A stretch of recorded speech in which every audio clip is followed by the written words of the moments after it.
Today's hearing is the first step this committee is taking as we take a close look at these novel issues. In recent years, satellite communication capabilities have dramatically advanced, and satellite operators have identified new ways to serve customers with greater speed and reliability. Many satellite operators currently operate or are seeking to operate different types of satellite constellations. Some satellite systems operate in geostationary orbit, while others operate closer to Earth in non-geostationary orbit. Satellite operations are also global in nature, which adds an additional layer of complexity when developing and operating systems. Because satellite systems rely on radio spectrum to operate, the use of this spectrum raises complex challenges that U.S. and international regulators must address. In the last few months, satellite operators and cellular carriers have announced partnerships to stretch connectivity further into rural and remote areas. International standard bodies are also making progress in identifying technical specifications for greater integration of 5G with satellite communications technologies. These are significant developments that may provide new or enhanced opportunities to connect unserved Americans. We must also ensure continued American leadership in advanced communication services. In order to do that, our regulations must foster an environment of innovation and certainty. As countries like China seek to dominate the technologies of the future, we must make the United States an attractive place to invest in cutting-edge developments that align with American values and guarantee the availability of trusted satellite communications. The FCC plays an important role in licensing new or enhanced satellite communication systems. It is important we understand the current licensing and regulatory process and the impact these rules have on our international competitiveness. Again, thank you to our witnesses for sharing your expertise today. And again, I look forward to today's discussion. And at this time, the chair recognizes the gentlelady, the subcommittee ranking member from California, for 5 minutes for an opening statement. Thank you very much, Mr. Chairman, and it's a privilege for me to be sitting on this dais with you, and I look forward to working with you on these issues that will impact all of America. It's an exciting day, and it's no exaggeration to say that our subcommittee has more bearing on the United States' technological leadership in the 21st century than any other. From expanding affordable broadband access to developing the next generation of communications network, we have a unique opportunity to promote innovation and equity in technology. I'm excited to get to work continuing the subcommittee's strong tradition of bipartisanship. Today's hearing on the satellite marketplace is a perfect example of that cooperation in action. This hearing is both important and timely. As Chairwoman Rosenworcel has said, the number of applications for satellites before the FCC has never been higher. For the United States to remain the pace setter in satellite communication, the number of applications for satellites before the FCC has never been higher. For the United States to remain the pace setter in satellite communication, we need to modernize satellite governance to keep up with innovation. Thankfully, both Congress and the FCC are focusing on modernizing satellite regulations to ensure that they are prepared for the next generation of innovation. Chairwoman McMorris-Rodgers and Ranking Member Pallone's SAT Streamlining Act will introduce important updates to the FCC's satellite laws. For too long, the licensing process at the FCC has fallen short of what the market needs, and this bill will help. Ranking Member Pallone and Chairwoman Rodgers also teamed up on the Secure Space Act. As an original co-sponsor of the Rip and Replace bill, I'm glad to see additional bipartisan engagement on a vital national security issue. In the same way, our Rip and Replace bill will remove vulnerable network gear from companies like Huawei and ZTE. The Secure Space Act would extend these protections to the satellite ecosystem. And since we're on the topic, I'd like to take a moment at this hearing to remind everyone that we still have urgent work to do on the Rip and Replace effort. The funding shortfall is real, it is urgent, and I'm ready to get the job done with you. But back to today's hearing, it's important to note just how much progress has been made by the FCC over the past few months on satellite issues. Last year, Chairwoman Rosenworcel announced a plan to form the Space Bureau to better support the needs of the growing satellite industry. The Chairwoman is also turning a critical eye toward the FCC's processes to keep them modern and effective. She recently initiated rulemaking to request feedback on ways to reduce the timelines for satellite and Earth station applications. I'm glad to see the FCC tackling these issues head-on and believe we have a meaningful opportunity to make progress. And that's why I sent a letter with my Spectrum Caucus co-chair, Congressman Guthrie, urging the FCC to take steps that will support innovation and consumer choice. In our letter, we urge the FCC to develop additional coordination requirements for satellite operators. Good faith coordination should include meaningful and continuous requirements to ensure the appropriate flow of technical information. And as more satellites share operations on limited spectrum, finding ways to encourage spectral efficiency will be important. Across all forms of wireless communication, we need to do more with less, and satellites are no different. Finally, we urge the FCC to strike an appropriate balance between protecting the investments of incumbent operators while allowing new entrants to innovate and compete. I really look forward to staying engaged with the FCC as it moves forward with this rulemaking and confident it will reinforce American leadership. Thank you, Chairman Lada, and thank you for the witness, and look forward to the hearing. Well, thank you very much. I appreciate your statement. And at this time, the chair will recognize the gentlelady from Washington, the chair of the Full Energy and Commerce Committee, for her opening statement for 5 minutes. Thank you, Mr. Chairman. Congratulations on leading this committee. I know that you're dedicated and experienced on all of these issues, and look forward to your leadership on the subcommittee, and Buddy Carter for becoming the vice chair, as well as Doris Matsui, Congresswoman Matsui, as ranking leader. We look forward to working with you to make sure that we stay the leader. I know that this committee is going to be at the forefront of closing the digital divide and ensuring America leads a new era of innovation and entrepreneurship. So just congratulations to all. I also want to welcome our new members on the committee. They bring great experience and passion to these issues. We're here today to discuss how America can keep pace with the rapidly evolving satellite communications industry. Countries like China seek to undermine us and in this range of advanced communication technologies, including next-gen satellite technology. We cannot afford to let this happen. The Chinese Communist Party will do whatever it takes to embed their authoritarianism into next-generation technologies like these. This is a country that spies on its citizens and asserts strict government control over businesses and the economy. They want to replace the United States as the economic and technological power so that they can spread their values and vision of the future. We need to make sure these technologies are developed in an ecosystem that promotes America's values.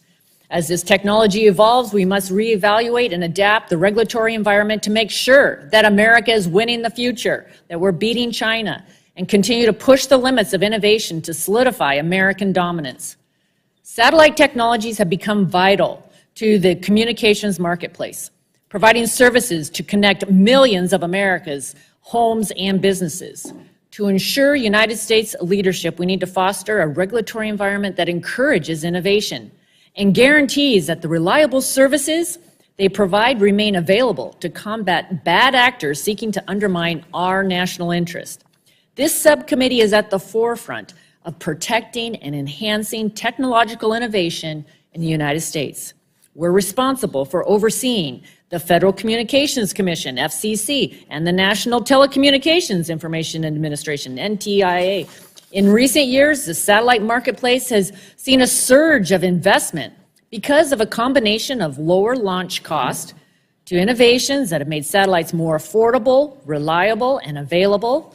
Some estimates show that the space industry could triple to a $1.4 trillion market within a decade. The FCC has received dozens of applications for new NGSO satellite systems, indicating that the industry is ready to lead in this space. American satellite operators are providing in-home broadband at faster speeds than ever before, as well as key voice and data services to these industries and the federal government. Both long-standing operators and newer entrants have made or announced significant investments in next-generation systems. It's been far too long since Congress reassessed the role of satellite technology in the communications marketplace.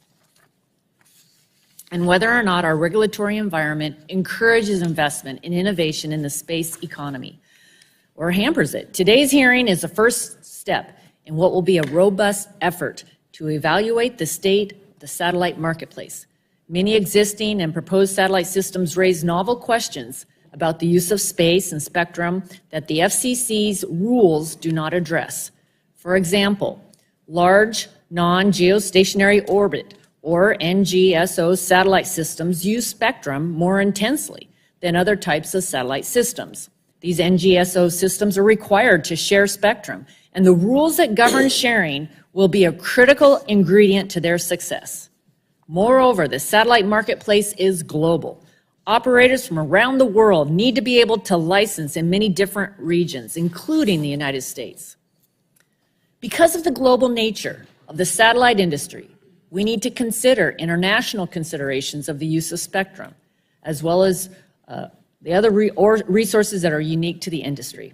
We must lead in this industry, and we must ensure that our regulations encourage this innovation rather than stifle it. I look forward to hearing more from our witnesses. Thank you all for being here, for taking the time to share your insights, and I want to hear how this committee can be a partner to promote U.S. leadership, competition, and innovation in the satellite communications. Thank you, and I yield back. Thank you very much. The gentlelady yields back, and at this time, the chair recognizes the ranking member of the full committee, the gentleman from New Jersey, for 5 minutes. Thank you, Chairman Latta. And let me thank you and our ranking member, Matsui. This is the first hearing in the subcommittee, and I'm certainly looking forward to working together. We have a long tradition of working in a bipartisan fashion to enhance technological innovation in this country, and this hearing marks the start of another endeavor. Today, we begin exploring the next frontier of the commercial space industry. Let me say our committee can and should play an important role in shaping how the Federal Communications Commission regulates and licenses this sector and the airwaves that satellites use. I also want to commend Chairwoman Rosenworcel and her fellow commissioners for recognizing the changing dynamics in the satellite industry and the need for the FCC to keep up with the times. The recent unanimous order adopting Chairwoman Rosenworcel's proposal to create a Space Bureau is an important step in the right direction and reflects the increasing importance of this industry in our communications marketplace. In the last few years, we've seen significant advancements in the ability of satellites to provide broadband internet and other critical services to consumers throughout the country and the world. And while this is beneficial for many reasons, it's especially helpful to those living in areas where other types of technologies haven't been built yet to reach consumers due to geographic considerations and other factors. Congress took a historic step forward last year by making a $65 billion investment in broadband connectivity as part of the bipartisan infrastructure law. As a result of this new law, Americans across the nation who have lacked connectivity will finally be connected to high-speed, reliable, and affordable broadband. And this will make a huge difference for communities all across the nation that have been left behind for far too long. Satellites will also continue to play a role in competing with and enhancing the redundancy of terrestrial networks, including by expanding the coverage of mobile service. So I actually expect the consumer use of satellites to grow in the future as wireless carriers and phone manufacturers continue to build this capability into their networks and phones. Fortunately, with this technology, mobile consumers can rest assured that if they find themselves in an area without service, whether it's because of the lack of coverage, the result of natural disaster, or some other reason, they will continue to have the ability to reach first responders and loved ones during their time of need. And this additional layer of protection is a welcome sign, given that the climate crisis is causing more frequent and more severe disasters. Mobile service is essential to receive emergency alerts and life-saving information. In fact, a recent article detailed the devastating consequences that local communities and individual neighborhoods face when they lack access to mobile service in times of tragedy. These examples and so many others demonstrate that a resilient communications network can be the difference between life and death when the unexpected strikes. And satellite systems will be crucial in helping consumers navigate through these challenging moments. Now, the stakes could not be higher for the American satellite marketplace. Other countries, including our foreign adversaries, are making aggressive moves to dominate this industry, quite simply failing to ensure that the United States remains a market leader in this sector risks our nation falling behind our counterparts across the globe, including China, in producing cutting-edge consumer innovations and fortifying our public safety and national security capabilities. It's also imperative that we protect the satellite marketplace and its relevant supply chains from threats by non-trusted actors. We can't risk having our satellite networks face the same challenges we have seen in some of our other communication networks, especially given the global nature of their operation. And it's important that we better understand this marketplace so that we can make sure that the American public benefits from these technological advancements in a safe and secure manner. And since satellite innovation is happening as we speak, we must begin examining this industry now so that the United States can prepare for the satellite technologies of today and tomorrow. So it's clear we have a lot to discuss this morning. That's why this hearing is important. And as we continue to explore the growing satellite marketplace, and I just welcome our panelists, look forward to hearing from all of you, and yield back the balance of my time, Chairman Latta. Well, thank you very much. The gentleman yields back. We have now concluded with member opening statements. The chair would like to remind members that pursuant to committee rules, all members' opening statements will be made part of the record. Again, we would like to thank all of our witnesses for being with us today and again, taking time to travel to D.C. to be with us and testify before the subcommittee. Today's witnesses will each have 5 minutes to provide an opening statement, which will be followed by a round of questions from our members.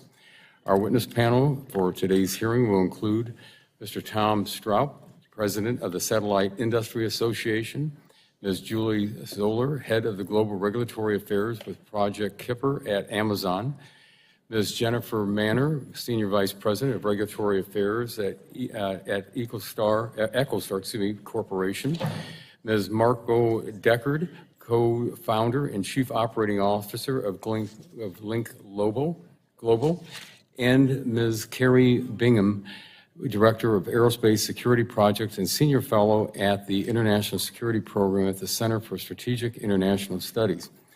And as we begin, just pull that microphone close to you as we begin, and hopefully they got all of the technical difficulties taken care of before the committee started. But if not, we'll just switch boxes around here real quick. But you'll notice that there's the 3 lights there, so at 30 seconds the yellow light will go on, and then at 5 minutes the red light will go on. So at that point, please finish up your statement. And Mr. Stroup, you are recognized for 5 minutes for your opening statement. And again, thanks for being with us. Chairman Latta, Ranking Member Matsui, Chair Rogers, and distinguished members of the subcommittee, thank you for inviting me to testify before you today. I'm Tom Stroup, President of the Satellite Industry Association. Satellites are the backbone of modern technology. We rely on them for communications, position, navigation, and timing, and remote sensing across the globe. In addition to the vast range of services offered by the industry today, the companies represented by SIA are poised to lead the U.S. into an interconnected and data-driven future. We are at a time of tremendous innovation in the space industry, with over 7,000 active satellites on orbit today and plans of tens of thousands more through the end of the decade. Americans have long relied upon satellites to provide direct-to-home TV, satellite radio, and distribution of programming to cable companies as well as to TV and radio broadcasters. The satellite industry provides FCC-defined broadband service across the globe and is prepared to bring the furthest corners of America into the 21st century by serving as the most viable technology capable of bridging the digital divide into rural areas. The industry is also working to bring the nation into an interconnected future as a backbone for 5G, IoT, and AI technologies. Satellites today provide anytime, anywhere global connectivity to consumers, utilities, the maritime industry, airlines, and unmanned aerial vehicles. Geospatial satellite data has not only transformed environmental monitoring, but also provides essential business analytics from monitoring remote infrastructure to analyzing supply chain performance. In addition, satellites play a critical role in preparation, response, and recovery from national disasters. Unlike terrestrial communication counterparts, satellite networks are not susceptible to damage from such catastrophes because the primary repeaters are on board the spacecraft and not part of the ground infrastructure. Remote sensing data and analytics can also help pinpoint where damage has occurred and what routes to the location are still accessible. Furthermore, synthetic aperture radar satellites can see through clouds and allow the mapping of damaged regions when storms are still overhead. Satellite technology is transforming agriculture across America as well. Satellite broadband enables remote farms with livestock sensors, soil monitors, and autonomous farming equipment in rural America, far beyond where terrestrial wireless and wireline can reach or make economic sense to deploy. Precision GPS technologies allow farmers to increase crop yield, and Earth imaging satellites provide high-resolution imaging that allows them to determine when to plant, water, or fertilize crops. Satellites are not only a core technology for our domestic future, but also play a crucial role for advancing our national security priorities and partnerships abroad. Satellite communications have been a lifeline in Ukraine, and Earth imaging satellites have been a game changer in providing near real-time transparency into the Russian invasion of Ukraine. While the U.S. has long led the space sector, China trails close behind, with similar investments in space technologies that not only will be transformative in times of conflict, but also undermine international democracy. China is investing in navigation, communications, and remote sensing systems to rival the U.S. It is critical for Congress to support continued domestic innovation and avoid regulations that put U.S. providers on an unequal playing field internationally. The U.S. satellite industry is set to revolutionize daily life as we move into a more interconnected world where change on Earth is more visible than ever before. In order to ensure the success of the U.S. satellite industry, both domestically and globally, the industry needs these four things. First, assured access to spectrum that enables these technologies from communications frequencies to remote sensing data downlinks. Second, technology-inclusive policies allowing for innovative solutions across domains to address America's most challenging needs, including the provision of broadband services at the most affordable rates. Third, adequate funding for government agencies responsible for oversight and licensing of the industry to enable them to keep up with the rapid pace of growth in the sector. And finally, a level playing field with international competitors, including the removal of satellite technologies from restrictive export control regulation when international commercial alternatives exist. I appreciate the opportunity to appear before you today, and I'm happy to answer any questions. Well, thank you very much for your statement. And Ms. Zoller, you are recognized for 5 minutes. Thank you, Chair Latta, Ranking Member Matsui, Chair McMorris-Rogers, Ranking Member Pallone, and members of the subcommittee. I'm Julie Zoller, Head of Global Regulatory Affairs for Amazon's Project Kuiper. Project Kuiper is our initiative to increase global broadband access through a constellation of 3,236 satellites in low Earth orbit, or LEO. Our mission is to deliver fast, affordable broadband to unserved and underserved communities in the United States and around the world. We are proud to advance the space and satellite capabilities of the United States, and we appreciate the work by this committee, the Federal Communications Commission, and the whole of government to maintain the strong U.S. leadership in these areas.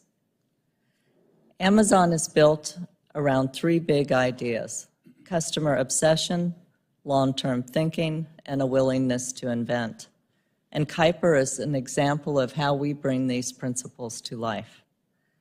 Amazon made a commitment of more than $10 billion to Project Kuiper, and we've continued to invest in the infrastructure, people, and technology breakthroughs in customer terminals, which are high-performing, affordable, and smaller and lighter than legacy designs. We will soon launch our first 2 prototype satellites, allowing us to prove our technology, including networking and subsystems, as we prepare for full-scale deployment. We also announced the largest commercial procurement of launch vehicles in history to deploy our constellation. These launch agreements will support thousands of suppliers and skilled jobs across 49 states in the United States and at least 13 countries in Europe, paving the way for new production and launch infrastructure. Importantly, these agreements promote American leadership in launch services for the foreseeable future. U.S. companies are leading the unprecedented growth in the satellite industry, and this rapid increase has strained the regulatory framework. For its part, on a bipartisan basis, the FCC is working to update its rules to promote innovation, allocate more spectrum, and provide greater clarity for spectrum sharing. Amazon applauds the FCC's response to the needs of the satellite industry. Additionally, satellite systems are inherently international, and many of the international telecommunication rules that apply to newer LEO systems, like ours, favor incumbent technologies. That is why, at the upcoming World Radio Communication Conference, it is essential that the U.S. set forth priorities to ensure that the rules for LEO systems and satellites more generally support the success of this U.S.-led industry. Satellite technology is advancing rapidly, and LEO systems will benefit customers across the globe. Congress and the FCC can safeguard this progress and ensure American leadership within this industry. Congressional attention on these matters, like today's hearing, ensures the regulatory process supports continued innovation and increases opportunities to provide satellite broadband. Thank you again to the committee for focusing on satellite policy and understanding that it's critical to get U.S. policy right. I look forward to your questions and appreciate the opportunity to share our views. Thank you. Ms. Manner, you are recognized for 5 minutes. Thank you very much. Chair Rogers, Ranking Member Pallone, Chairman Lada, Ranking Member Matsui, and members of the subcommittee, thank you for inviting me to testify on behalf of EchoStar Corporation, where I'm Senior Vice President of Regulatory Affairs. I'm excited to share my views on the dynamic satellite market and what needs to be done to strengthen American leadership in this global industry. One area the U.S. satellite industry excels is the provision of broadband satellite services. This service is critical to having cost-effective and timely solutions to solve the digital divide. However, there are some hurdles. First, the uncertain time frames associated with the FCC licensing process. America cannot lead if applications pile up at the FCC. We are hopeful that the FCC's recent hiring of more personnel and the creation of the Space Bureau will help, but we ask Congress to ensure that adequate funding be made available to ensure the FCC has the required resources. There should also be FCC guidelines to improve processing times.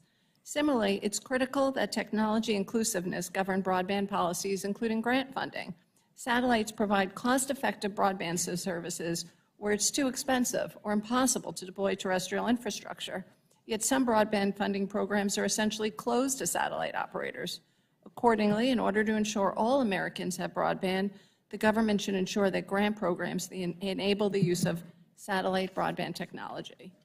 Another area that needs to be addressed is the increased need for spectrum and long-term certainty necessary to support the large CapEx and OpEx requirements of satellite networks. Increased spectrum sharing is one solution. However, there are challenges as we enable more sharing in the fixed satellite service bands unless certain principles are adhered to. First, there must be good faith domestic coordination among systems. Second, there must be long-term certainty for operators for access to spectrum. If these costly systems do not have long-term spectrum access, it may be impossible for operators to obtain the funding required to support these networks, stifling U.S. innovation. Further, any sharing solution must consider the full operating parameters of these systems, including the aggregate interference environment. If such interference environment issues are not addressed, systems could face harmful interference, degrading service to users. It's also important that before allowing the use of terrestrial spectrum by satellite systems, there's proof that in-band and adjacent services will not suffer harmful interference. Failure to do so could result in a repeat of what we saw years ago with garage door openers interfering into military communications. While some frequency bands can be successfully shared, this is not true for mobile satellite service bands.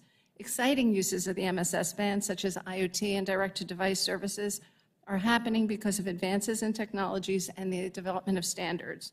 MSS operators, like cell phone companies that operate in exclusive spectrum, are widely deployed and utilize omnidirectional antennas. Therefore, it's not possible for MSS operators to share spectrum with one another without suffering harmful interference. Additionally, as demand for satellite services increase, additional spectrum must be provided. The government must prioritize this effort as well.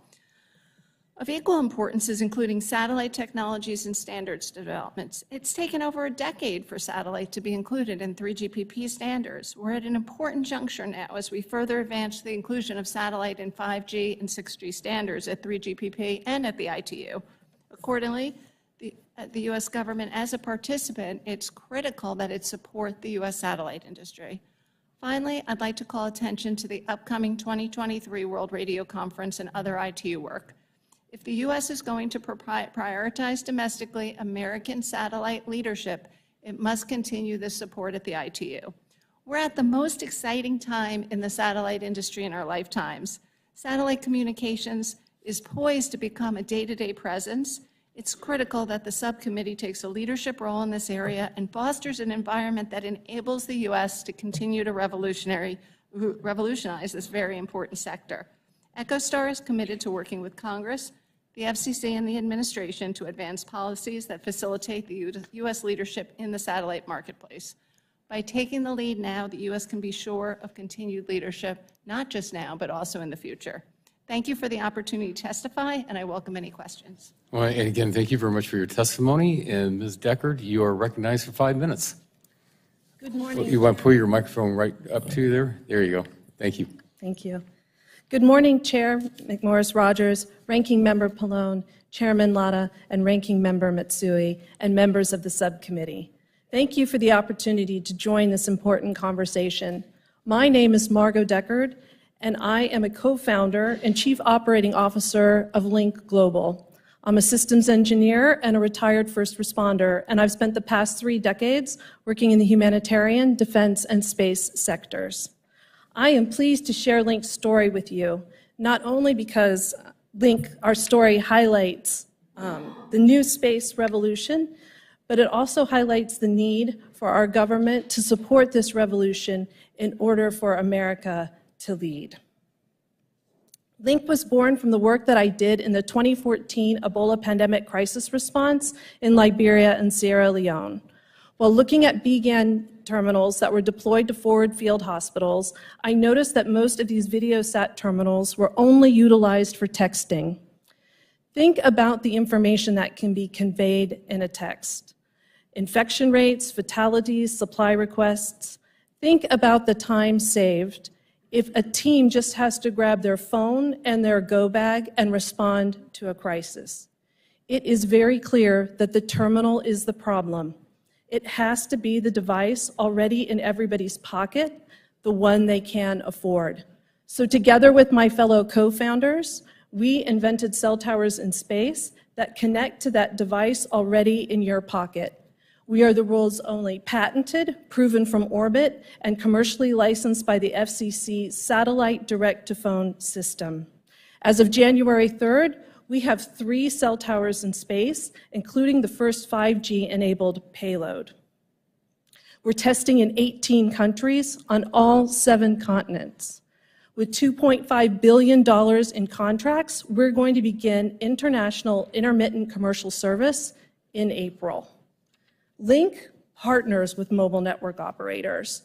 They bring the spectrum and the customers, and we bring the infrastructure to fill in their coverage gaps, extend their coverage, or provide their network resiliency.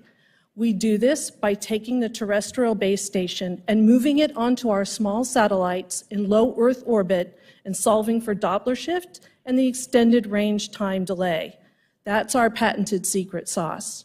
We are a proud American company. We were invented and built in the United States. Companies like Link need a responsive and timely regulatory process in order to succeed and in order to keep America at the forefront. Satellite direct-to-phone is now a category, and it's a category that it's imperative for the United States to own. Like many new space companies, Link is fundamentally different than old space companies.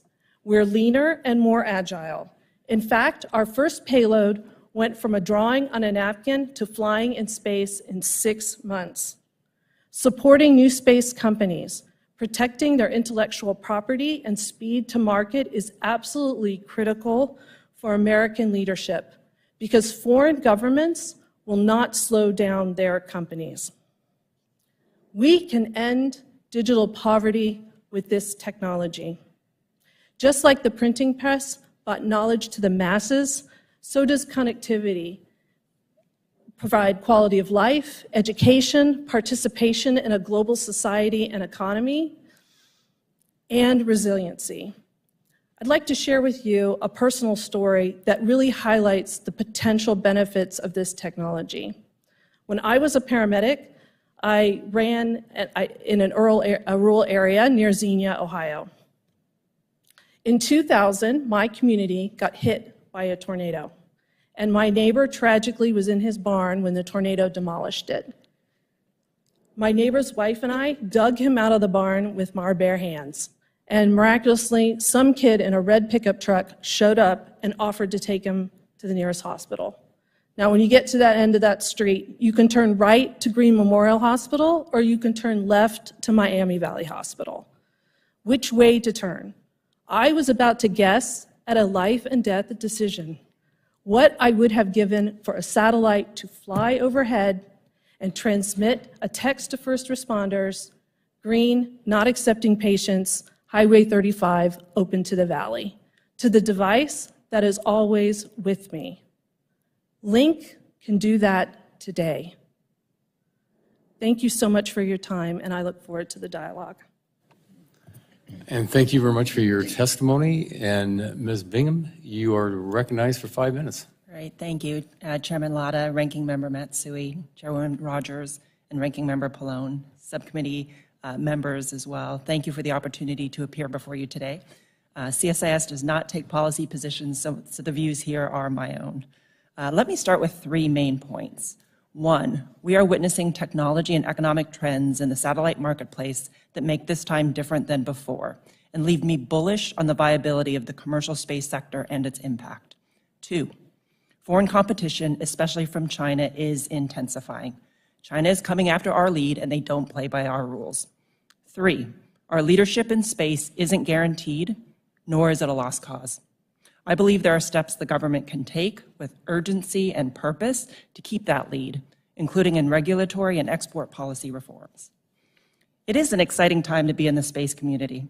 The commercial space sector is flourishing with new technology, innovative solutions, and talented entrepreneurs. A few to highlight. The diffusion of space technology is lowering the barrier to entry, seen in the proliferation of small satellites, once the size of buses, now the size of shoeboxes, that can be developed and launched for a few $1 million. The commercialization of space capabilities that were once reserved for nation states is enabling a wider range of uses and greater transparency. For example, commercial satellite data is being used to detect illegal fishing, to understand the impacts of Arctic ice cap melt, and to monitor gas pipelines and oil storage inventories. The convergence of space sensor data, artificial intelligence, and global networks is enabling the fusion of large data sets with analytic insights that can be delivered anywhere on the globe. Private capital. 2021 was a record-setting year for private capital invested in the commercial space sector. This presents an opportunity for government users to leverage space services developed with private capital to help meet their mission needs. Speed. I spent my career in national security space, and I was conditioned to expect satellites to be delivered and fielded in about 10 years or more. In contrast, there's one commercial satellite operator today that's outputting 6 to 7 satellites per day off its production line. While all of these trends benefit U.S. space companies, they also apply to the foreign space landscape. The global space ambitions of Beijing in particular are the most consequential to our national and economic security. Chinese President Xi Jinping has articulated a space dream to make China the foremost space power by 2045. China's increasingly robust space capabilities include advanced navigation, communications, intelligence, missile warning, in-space logistics, and space situational awareness. It is also pursuing an arsenal of counter-space weapons that would deny our use of space assets. We can no longer assume that we lead in all areas of space.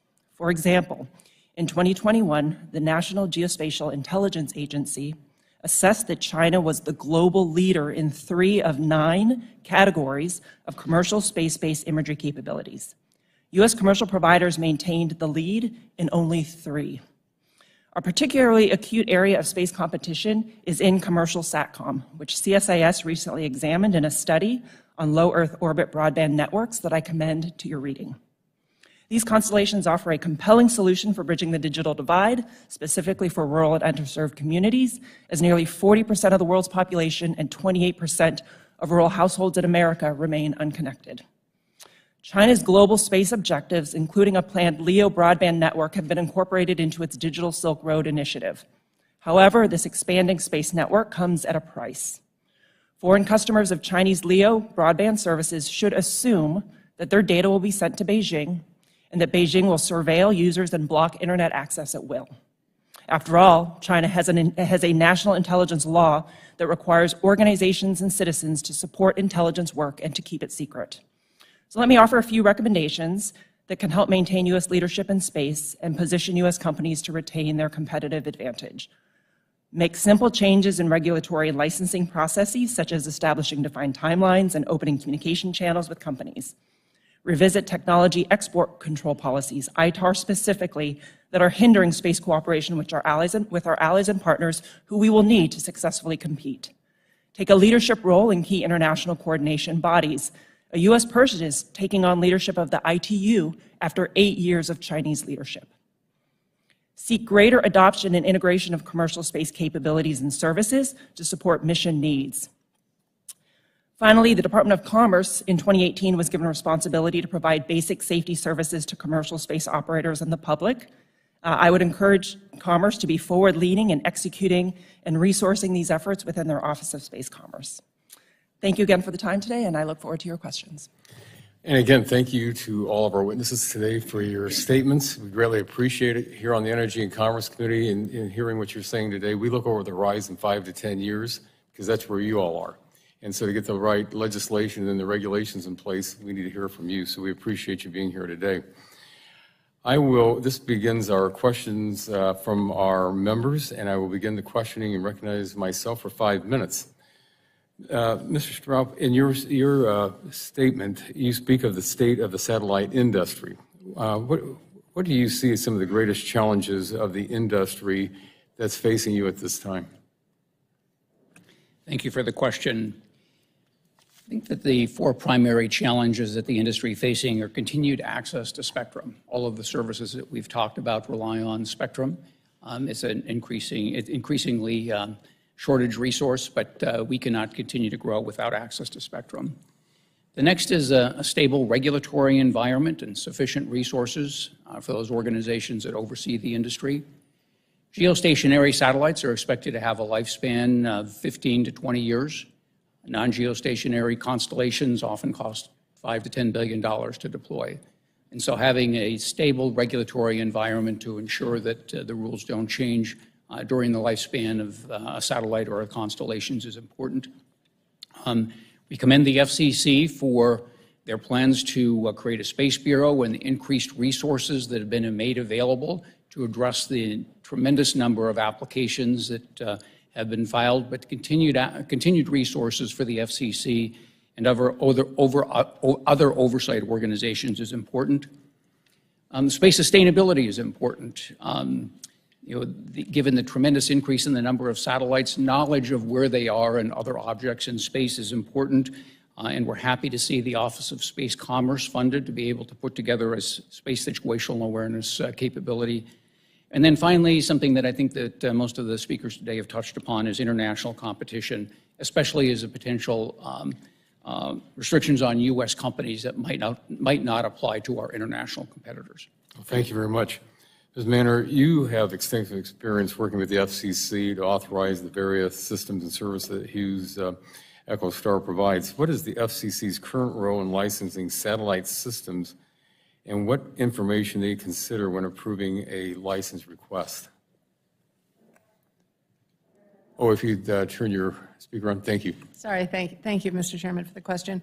So the FCC process, and I'm focused not on small sats, we're not a small sat provider today, but generally is information about ITU filings, information on spectrum, technical characteristics and operational parameters, an orbital debris plan showing compliance with the rules and waivers. But I wanted to bring up 3 areas that I wanted to highlight, which I think do hurt American competitiveness in the FCC's application process. The first is the limits on the number of ITU filings and the timing for ITU filings that U.S. systems can be made through the FCC. Unfortunately, today, most countries allow unfettered ITU filings or with very little limits. The FCC has very strict restrictions. This often causes U.S. operators to go forum shopping for other nations in which to file their systems to. Another area of concern is bonds. The FCC in the early 2000s came up with the concept to reduce speculation, to impose a bond requirement on satellite systems. Unfortunately, that does hamper the ability of operators to go through the U.S. for licensing. And the third area I'd like to highlight, which is an area under consideration in an FCC rulemaking right now, is the number of unbuilt systems that one operator could have. So I think improvements in the licensing process in these 3 areas would be particularly helpful as well to encourage U.S. leadership in satellite licensing and satellite systems. Well, thank you very much. Ms. Deckard, it's important as Congress examines its laws and conducts oversight of agency regulations to understand where the market is heading. Could you describe some of the services that Link offers right now or plans to offer in the United States? And I've only got about a minute left, so thank you. Thank you. So Link currently offers texting and emergency cell broadcast services internationally. We're licensed internationally, so we don't currently offer those services in the U.S., but we do test them here. We are on a path to provide broadband by 2025 as we build out our constellation, from the initial 10 satellites, which are authorized under the small sat authorization, to our full constellation, which will be about 5,000 satellites. And what's that timeline again on that, please? 2025, we'll be able to support broadband, and we're actually launching international service in April. So as soon as we have an MNO partner here in the U.S. and we can go back to the FCC and ask for market access, then we will be able to provide those services here in the U.S. Well, thank you very much. And again, thanks to our witnesses. And at this time, I'll yield back and recognize the ranking member of the subcommittee, the gentlelady from California, for 5 minutes. Thank you, Mr. Chairman. The global satellite marketplace is growing increasingly competitive. For the U.S. to remain the pace setter in this technology, it's vital that our rules provide incentives for U.S. companies to seek licenses here. As we review the rules for U.S. licenses and requests for market access, we have a chance to reinforce U.S. leadership. Ms. Zoller and Ms. Bingham-Gillen, just a quick yes or no. Do you believe FCC rules should incentivize operators to seek a U.S. license rather than choosing a foreign government certification with lower requirements whenever appropriate? Just yes or no, Ms. Zoller and Ms. Bingham? Yes. Yes. Okay. To keep the satellite marketplace dynamic, we need to strike the right balance between protecting incumbent operations and creating room for new entrants to compete. To this end, I sent a letter to Chairwoman Rosenworcel urging her to balance the goals of new entry market with certain protections of existing operators. Ms. Zoller, do you think it's possible to strike this balance, and what regulatory tools could be used to keep the market innovative? Thank you for that question. Yes, I do think it's possible to achieve that balance. One of the most important things in that regard is to have clear sharing rules for spectrum, sharing between non-geostationary systems, as well as between non-geostationary and other satellite systems. Thank you. Thank you. The FCC has made important progress on increasing technical coordination between system operators. I recently sent Chairwoman Rosenworcel a letter urging her to institute continuous and flexible information sharing requirements to help achieve cooperation. Ms. Zoller, again, can you describe the role of coordination between operators and the specific type of technical information that could support satellite coexistence? Coordination between operators involves sharing information about their satellite network design, the constellation design, the plans for service areas, and the plans for when they're going to transmit to where. So that kind of information sharing so that you know the difference, especially if you're a low Earth orbiting system like Kuiper, you know when a satellite is going to transmit to a particular point on the Earth. You're able to know if there's really a potential for interference or not a potential for interference. So information sharing is important. Thank you very much. My new district now includes areas with a rich tradition of agriculture stretching back generations. Like any other small business, these family farms are always looking for ways to innovate and improve their yields. Ms. Manner, can you describe the role of IoT in precision agriculture and how satellite service could support this technology? Thank you very much for the question.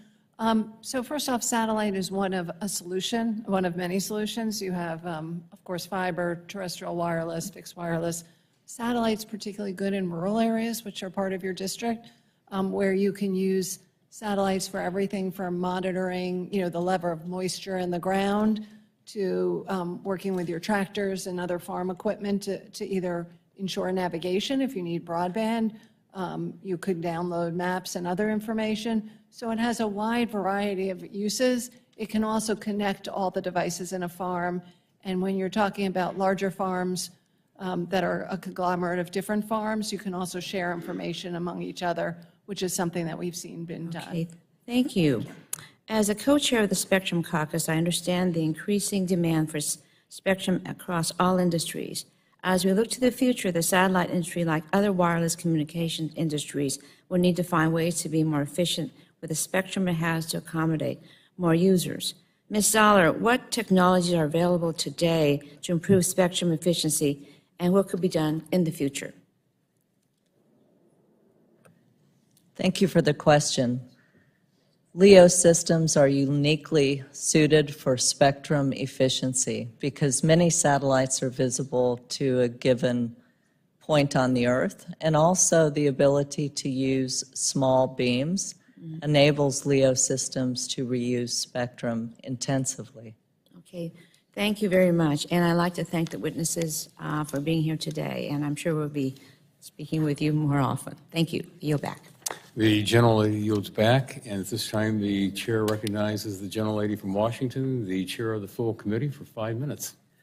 Thank you, Mr. Chairman.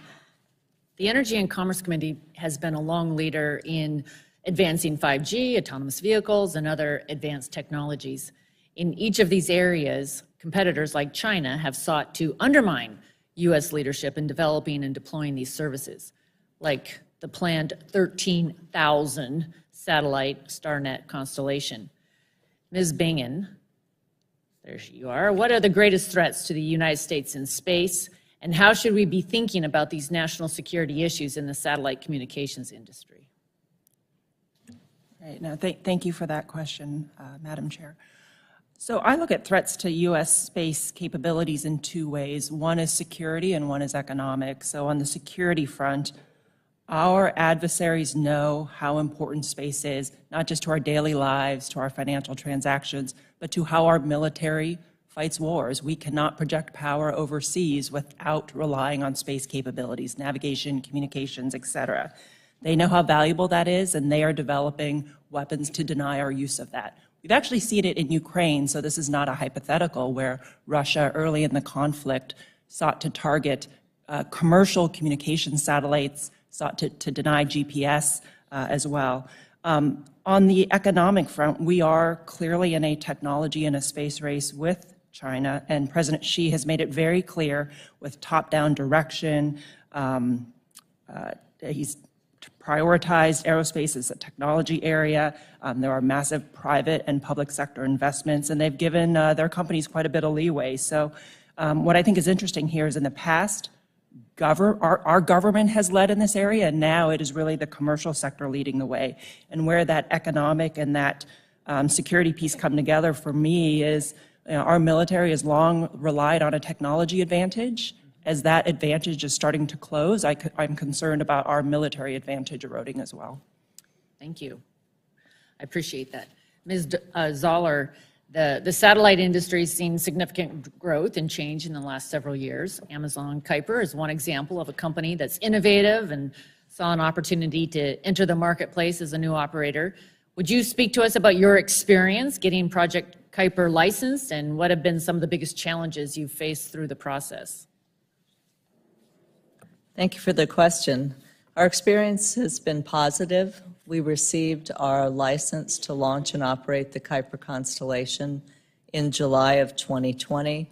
And just in December of 2022, we received our experimental license to launch the 2 prototype satellites that are going up in the coming months. The issues are really complex, but the FCC is helping with that by initiating spectrum sharing procedures and procedures to make more spectrum available to non-geostationary satellite systems like ours. Thank you.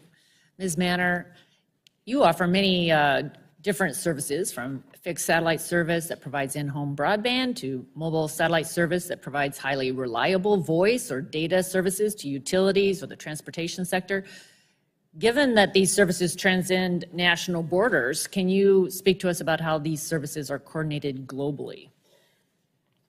Thank you. It's complex. We start with having the required ITU filings. That's where everything starts, and having to coordinate our systems internationally. And then we go down to market access. And market access will include different rules for different services, and it may also result in conflicting coordination requirements.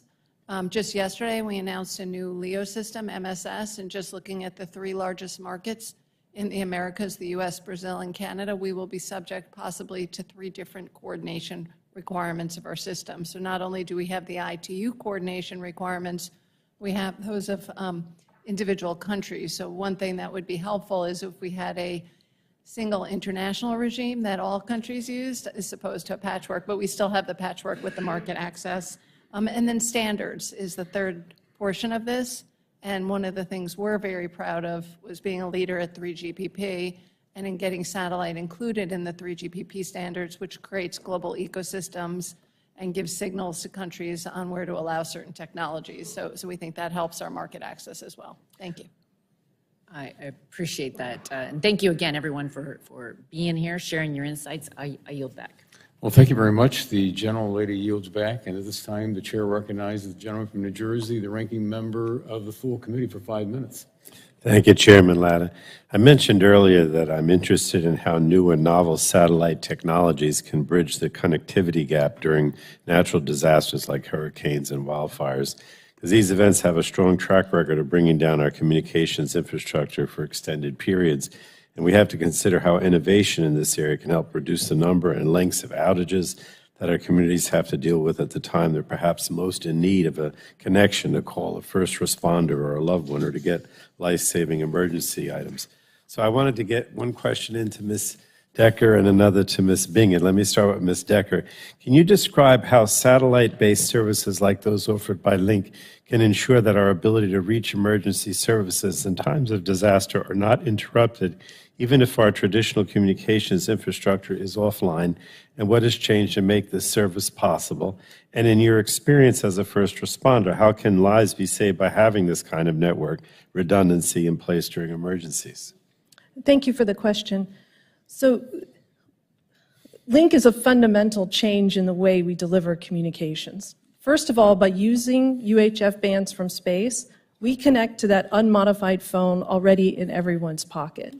Because we move the terrestrial base station onto our small satellites in orbit, we aren't subject to the same perturbations that a terrestrial cell tower is subject to in a natural disaster or a fire. We don't melt and we don't get blown down. So we're that instantaneous backup. As long as our cell tower in space is overhead, we provide that seamless connectivity. In fact, during normal operations, the Link cell tower is the weakest signal in the sky, and then when a customer moves out of their terrestrial coverage, our signal becomes the strongest and they seamlessly roam onto our network. That's true whether it's in normal operations or if our terrestrial partner's network goes down. In terms of the life-saving capabilities, I feel this is a sea change. not only for first responders, but for the communities that they serve. Communications is the most critical part in the chain of survival. You know, I think about the Garish Chung family every day. They perished in Sierra National Forest. Jonathan, Ellen, their baby girl, and their dog died of heat exhaustion with texts queued up in their phone. With the Link cell towers, that just won't happen. If you have a phone in your pocket, you'll be able to initiate that chain of survival and help yourself to be rescued. All right, well, thank you.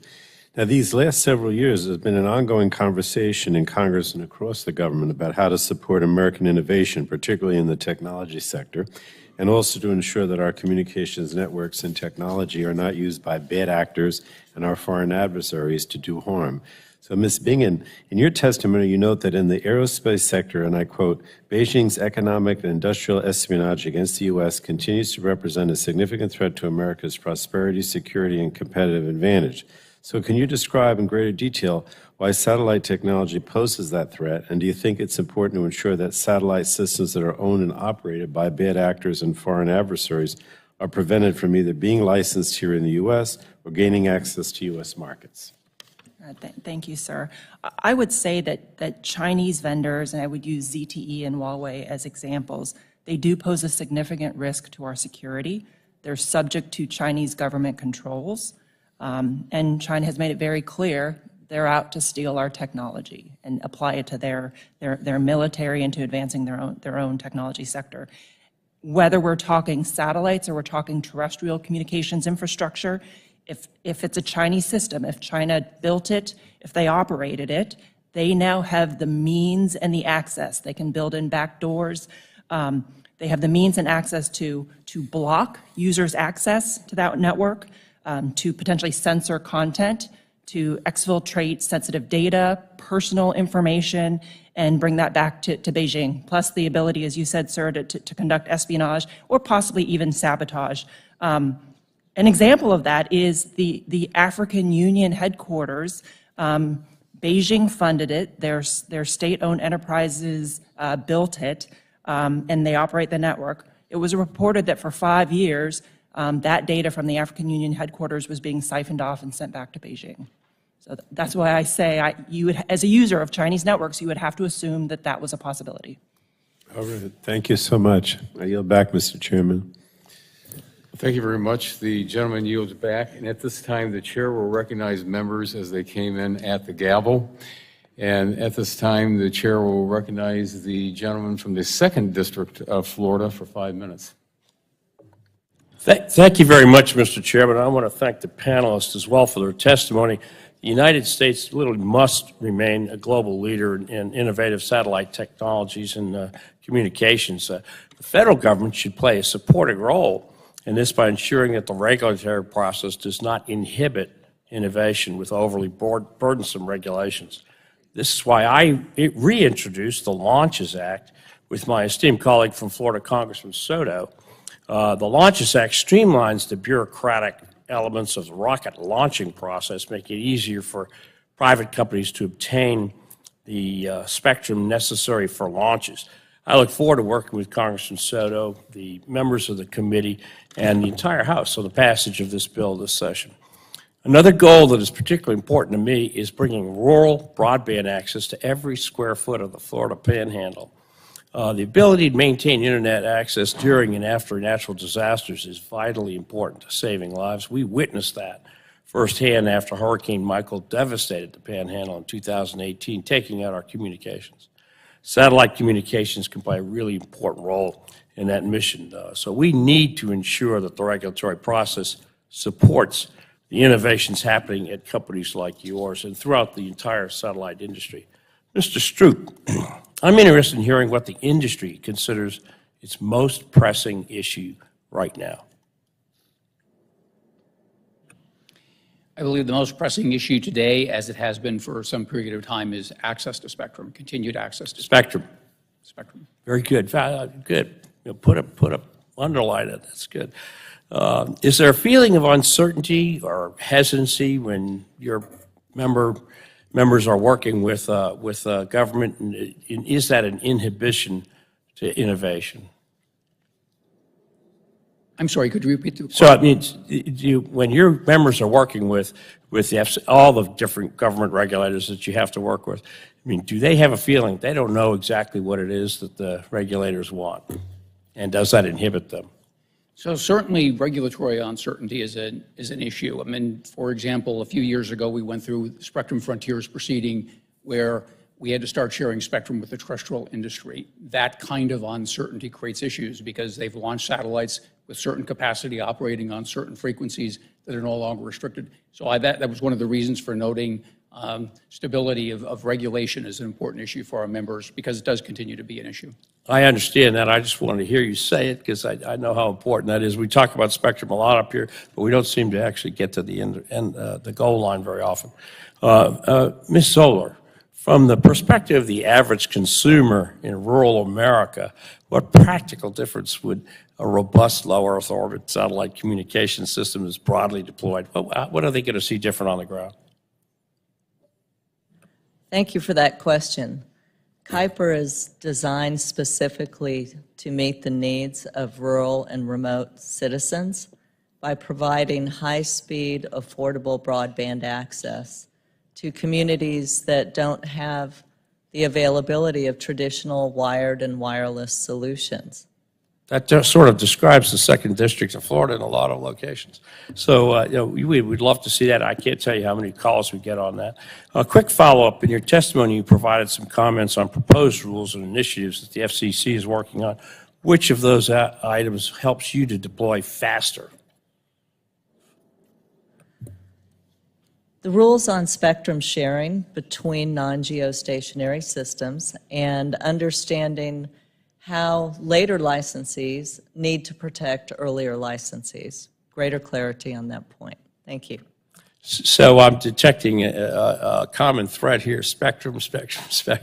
And so I hope that we can actually solve this problem for you during this very productive congressional session that we plan to have. Chairman Latta, I yield back the remainder of my time. Thank you. Thank you very much. The gentleman yields back the remainder of his time, and this time the chairman would recognize the gentleman from Florida for 5 minutes. Thank you, Mr. Chairman. In Florida's 9th Congressional District, looking from my backyard in Kissimmee, it's quite a fascinating world.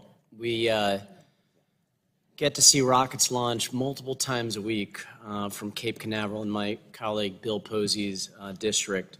Cape Canaveral has become the busiest spaceport in the world, and 57 launches in 2022, and we're looking at 86 to 92 launches in 2023, according to the Space Force. Very exciting area. My constituents get on that beach line every day and drive out to work for NASA, SpaceX, ULA, Blue Origin, and many others. And I'm proud to have launched the Bipartisan Launch Communications Act with Dr. Dunn that we just filed yesterday. Right now, you need a license for every launch. I applaud the FCC for establishing a new rule for the 2200 to 2290 megahertz band, but it feels like it's still going a little slow compared to what we need. Mr. Stroop, how critical is it to streamline FCC applications for launches, including satellite launches? Streamlining is an extremely important issue to the industry, and just as a matter of fact, we had a working group meeting yesterday to talk about additional recommendations that we can make to the Commission for further streamlining. So in terms of access to spectrum, whether it's for launch or whether it's for the operation of the satellites, it's extremely important. The Commission has taken some steps to further streamline the process, but we're looking forward to making additional recommendations on how they can further streamline it. You know, space flight, it literally is rocket science. So have you seen delays before because of not getting an application on time, combined with weather and other factors, as a result of having to do an individual license? My understanding from some of our members is sometimes just before launch, they finally are able to get an application granted. Again, the chairwoman noted the number of applications that they've received, the backlog of applications, which I believe is one of the reasons for restructuring the FCC to be able to address some of those issues. Thank you. And Ms. Zoller, we know that satellite internet is one of the keys to the future in our nation. I know the NTIA recently had made a ruling about the reliability threshold, and that we need to get up there in a hurry with these satellites. And so achieving scale and competition is critical. We see Starlink has 3,500 satellites and counting. You all plan to start with 3,200, but are going to go beyond that too. So how do we help make sure we have multiple companies and maintain competition so that we could get to that threshold with the $65 billion that we already have through the infrastructure law to make sure that satellite can also qualify for that? Thank you for that question. It's important that the rules foster innovation and competition. We've received our license to launch Kuiper in 2020, and we've really made incredible progress with the $10 billion investment. We've continued to invest in infrastructure. We have employees in this Washington building our satellites. Right now, we announced the largest launch contract deals in history in April of last year, and we'll be launching our satellites in the near future. There'll be multiple winners in low Earth orbit to connect the unconnected, and I think you asked a really important question. Getting the rules set so that spectrum is available, it's reliably available. We have consistency across the globe on spectrum access because satellite systems are inherently global in nature, and that we have clear spectrum sharing rules because we're not up there alone. That's very helpful, Mrs. Zoller. We know we want you all to get to the level like others. The $65 billion in the infrastructure law was technology neutral, but there is some work with the NTIA, and we wish you all the best of luck in scaling up so we could have multiple different ways for our constituents, particularly in rural areas of Florida, to be able to access internet. And I yield back. Thank you very much. The gentleman yields back, and at this time, the chair will recognize the gentleman from Pennsylvania for 5 minutes.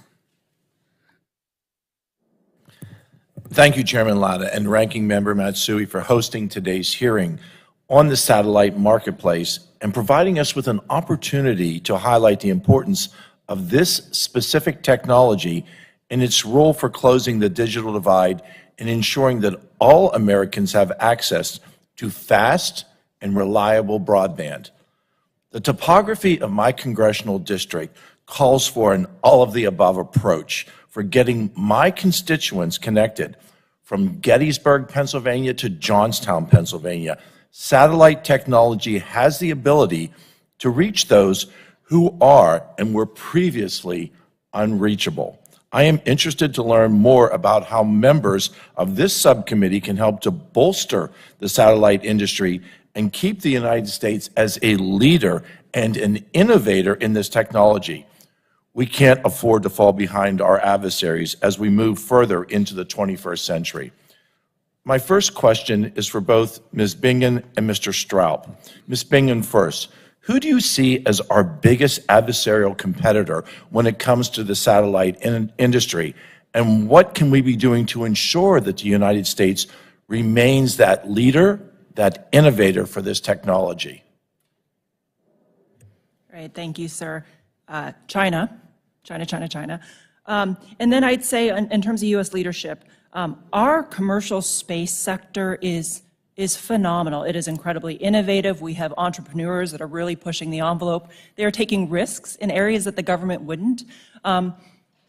What I would say there is, we need to be able to get them on the playing field. So the regulatory issues that some of my colleagues here have highlighted, and having a more enabling regulatory environment to get them on the field, I think is really important. The other piece here is the technology export control policies. We're at a point where these American businesses are offering a tremendous capability in data, imagery, et cetera, to our allies and partners who want to work with the U.S. The problem is those partners now have a choice. It's not just an American company going in there, it's a European competitor, it's China. When our companies are hampered by long ITAR processes that don't account for how quickly technology is moving, they are not as competitive internationally. And the result of that is now the U.S. government has to be that anchor tenant and fund them, as opposed to them getting diverse revenue from other sources. And I thank you. I share those concerns that our biggest adversary is China.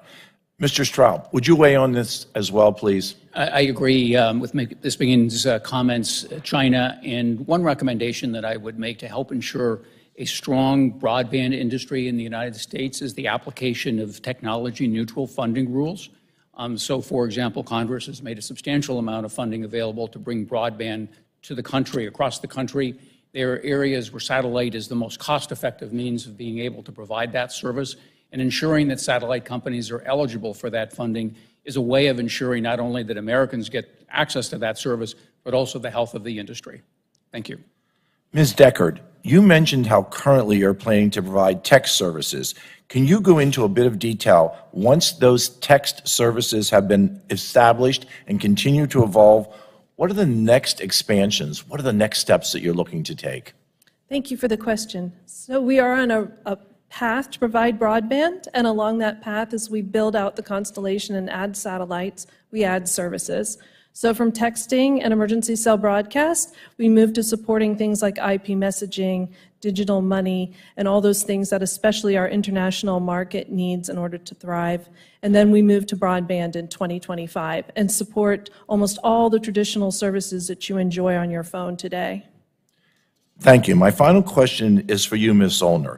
How do you anticipate that Cooper can help get rural Americans, like those who live in my district, connected? Do you anticipate offering home broadband services? Thank you for that question. Yes, we do. We anticipate serving households, businesses, schools, hospitals, government agencies, and other organizations in rural and underserved areas. I thank all of the witnesses for testifying here today. Your message is not lost on this subcommittee, and I yield the remainder of my time. Thank you very much. The gentleman yields back, and at this time, the chair recognizes the gentleman from Texas for 5 minutes. Mr. Chairman, thank you very much. I think this is great that we're having this hearing today on next generation satellites. I want to thank all of our witnesses for being here today, and one of my top priorities here is obviously being able to increase access to the internet and the affordability gap, which quite frankly impacts all of our constituents in some form or fashion. And now as new technology develops and promises greater capabilities, there is optimism and opportunity to capitalize on these developments to help us reach the connectivity goals that so many of us, if not all of us, want to see happen in the 21st century. Mr. Strope, in your testimony, you mentioned the need for technology-inclusive policies to address America's challenges regarding connectivity. Can you explain how the satellite industry is helping identify the parts of the country that can benefit the most from a robust investment in infrastructure and advanced technologies to help close a lot of these gaps when it comes to accessibility to things like broadband? So we have here with me two companies that are providing broadband services, and there are several others. And a lot of the market opportunity is for those areas of the country that cannot receive any other signal. But one of the other things that I would note, in addition to providing service to those otherwise unserved areas, is the ability to provide competition for every other area where there is broadband service. There are multiple companies providing broadband service, satellite broadband service today, now in competition with whether they're fiber companies or other means of providing broadband service. So they are looking at every one of the opportunities to take advantage of the funding. As I've noted, one of the concerns is that it is not being applied in a technology-neutral basis. The fact that we're deploying these technologies, we have multiple companies deploying the technologies, I think is going to be one of the driver in ensuring that the services are available. No, thank you very much. I was hoping that someone could provide me, Mr. Zoller, or I'm sorry, Ms. Zoller or Mr. Strope, can you provide an example of industry that's partnering with local organizations and schools to raise awareness about opportunities, particularly in this space? I know that also is something that a lot of us are concerned about as we look at these achievement gaps. We look at diversity in the workforce and people being able to deploy these. Can you talk about that a little bit, either one of you? Thank you for the question. In terms of partnering with global organizations to make them aware of opportunities, just as an example, today we are hosting, SIA is hosting a delegation from the Bahamas on how we can help provide 5G infrastructure for the country. So that's an example of the global nature of the industry and things that that we're doing to help ensure opportunities across the globe. Ms. Zoller? Thank you. Diversity and inclusion is an extremely important goal, both from the perspective of how we're building the company, but also from the perspective of connectivity. One of the things that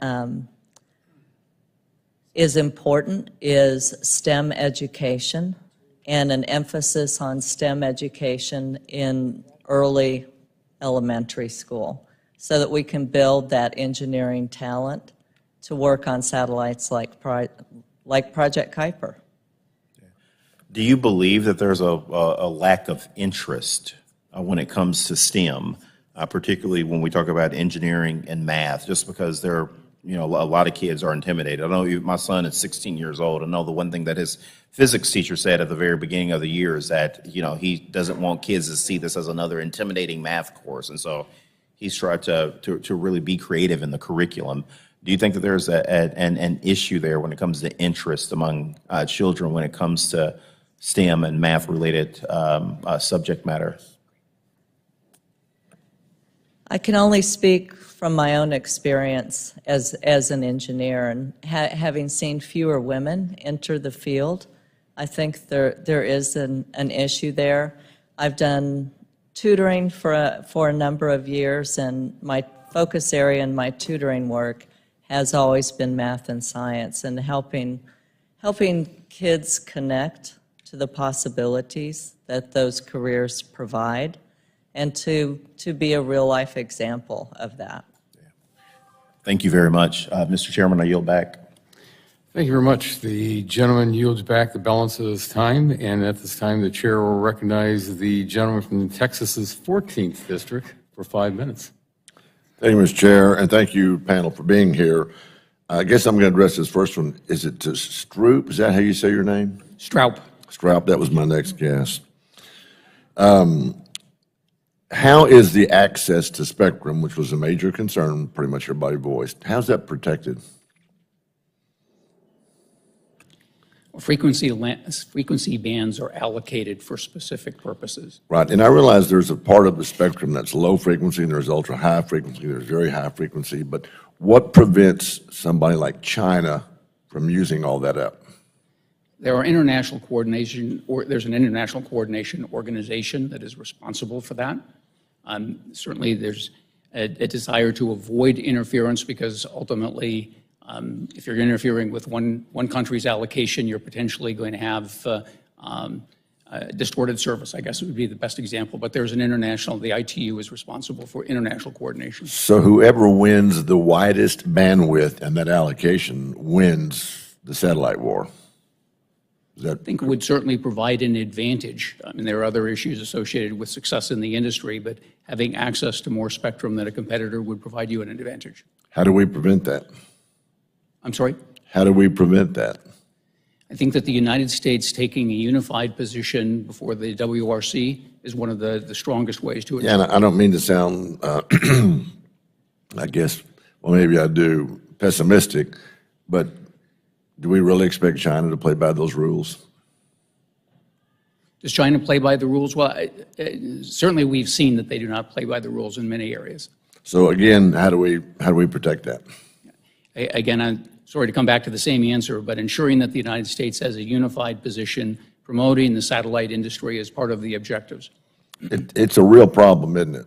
The rest of the panel agree. It's making sure that China abides by those rules will be a real problem. Does the FCC monitor that closely what China is doing in the spectrum, or any other country for that matter? Do we know? They do not monitor that. That's encouraging.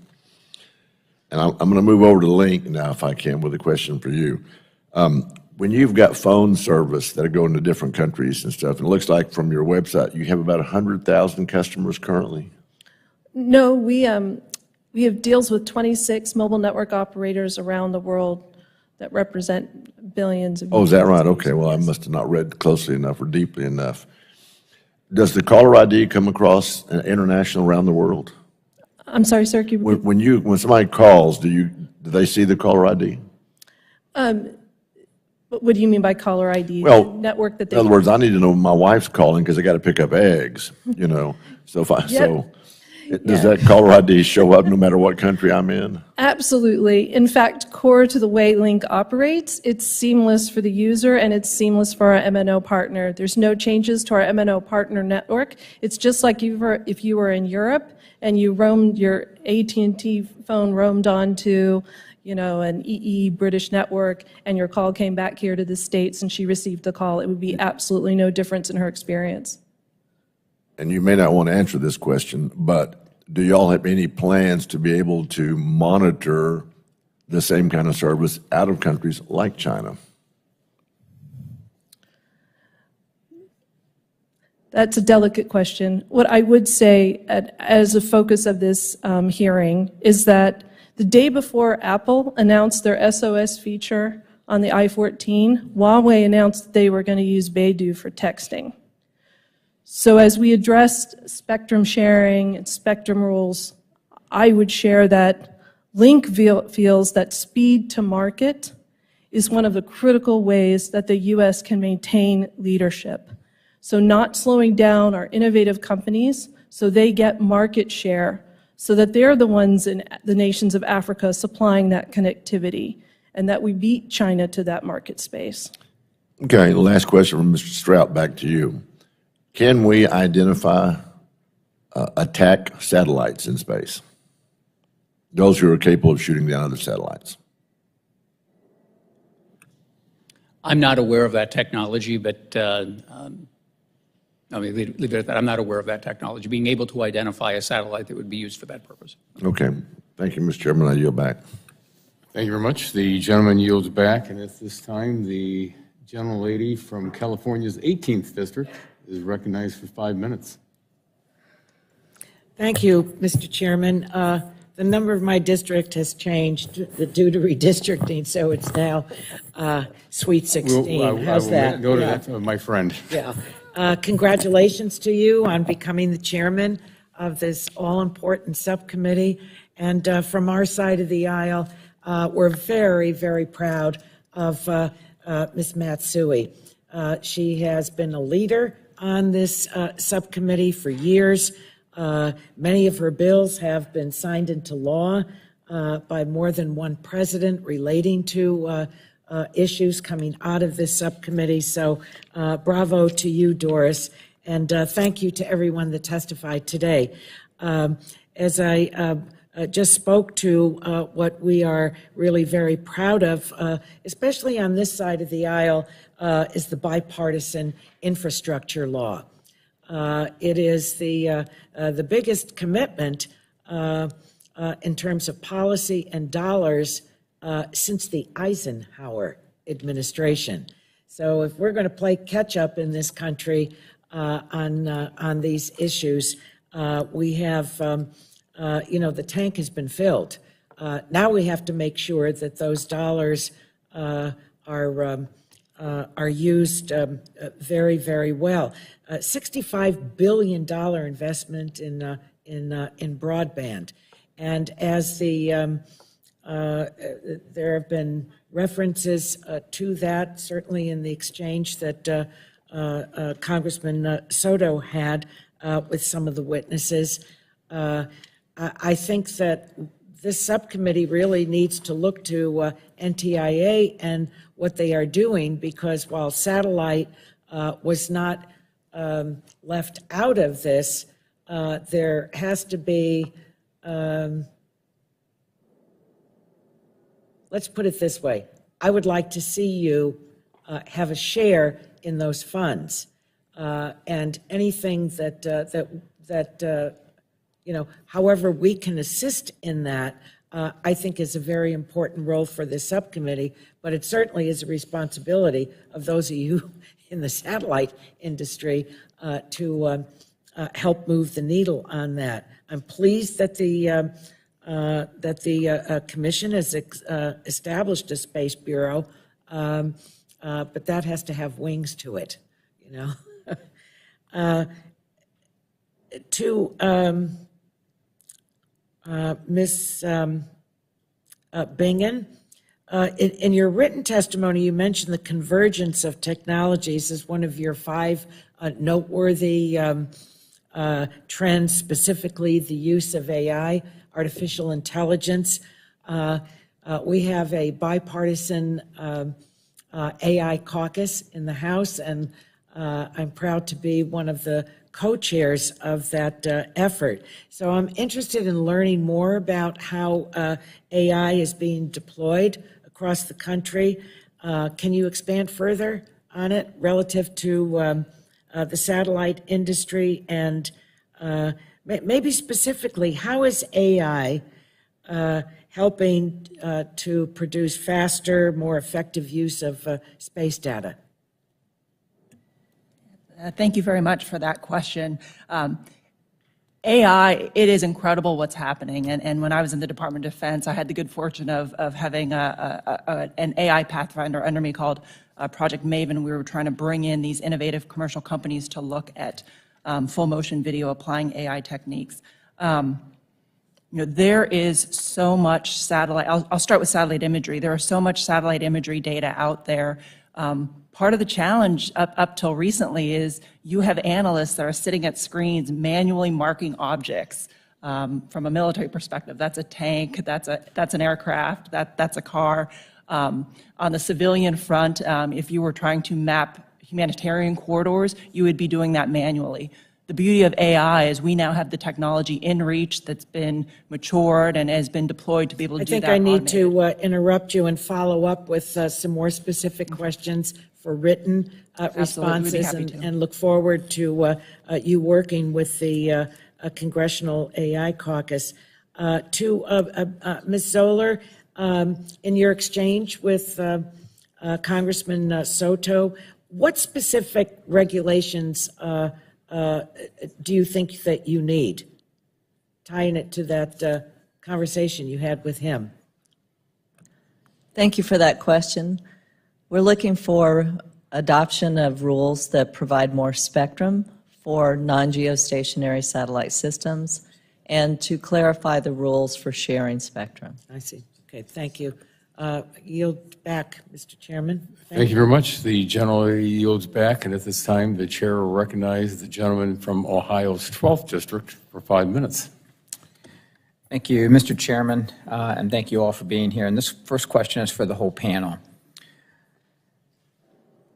Congress needs to continue to promote innovative ways to get Americans connected. I often experience myself and hear from my constituents in Ohio, especially throughout Appalachia, about a lack of reliable connectivity. This hearing is a great opportunity to learn more about the progress that satellite technologies have made toward closing the digital divide. Without reliable connectivity, rural Americans face significant disadvantages that impacts their daily lives, including work, education, and quality health care services. The BEAD program has the opportunity to provide reliable, fast, and affordable internet to my constituents. However, I am worried many of my rural constituents that cannot be reached through fiber could still be left behind.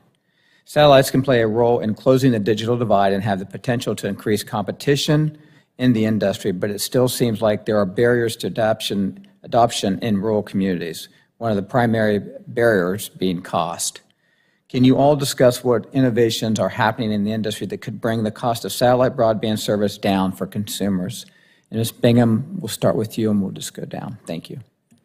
One area we haven't talked about as much is the terminal end. We are going from large satellite dishes to, if you were to go to Ukraine today, you'd have dishes that folks are lugging around that are literally no bigger than the size of this paper. Ms. Deckard here talked about you only need your phone, so you don't need to rely on cable, you don't need to rely on large towers to access those rural areas. But to your point, you've got to get the production numbers up to be able to drive down those costs. So that would be one example.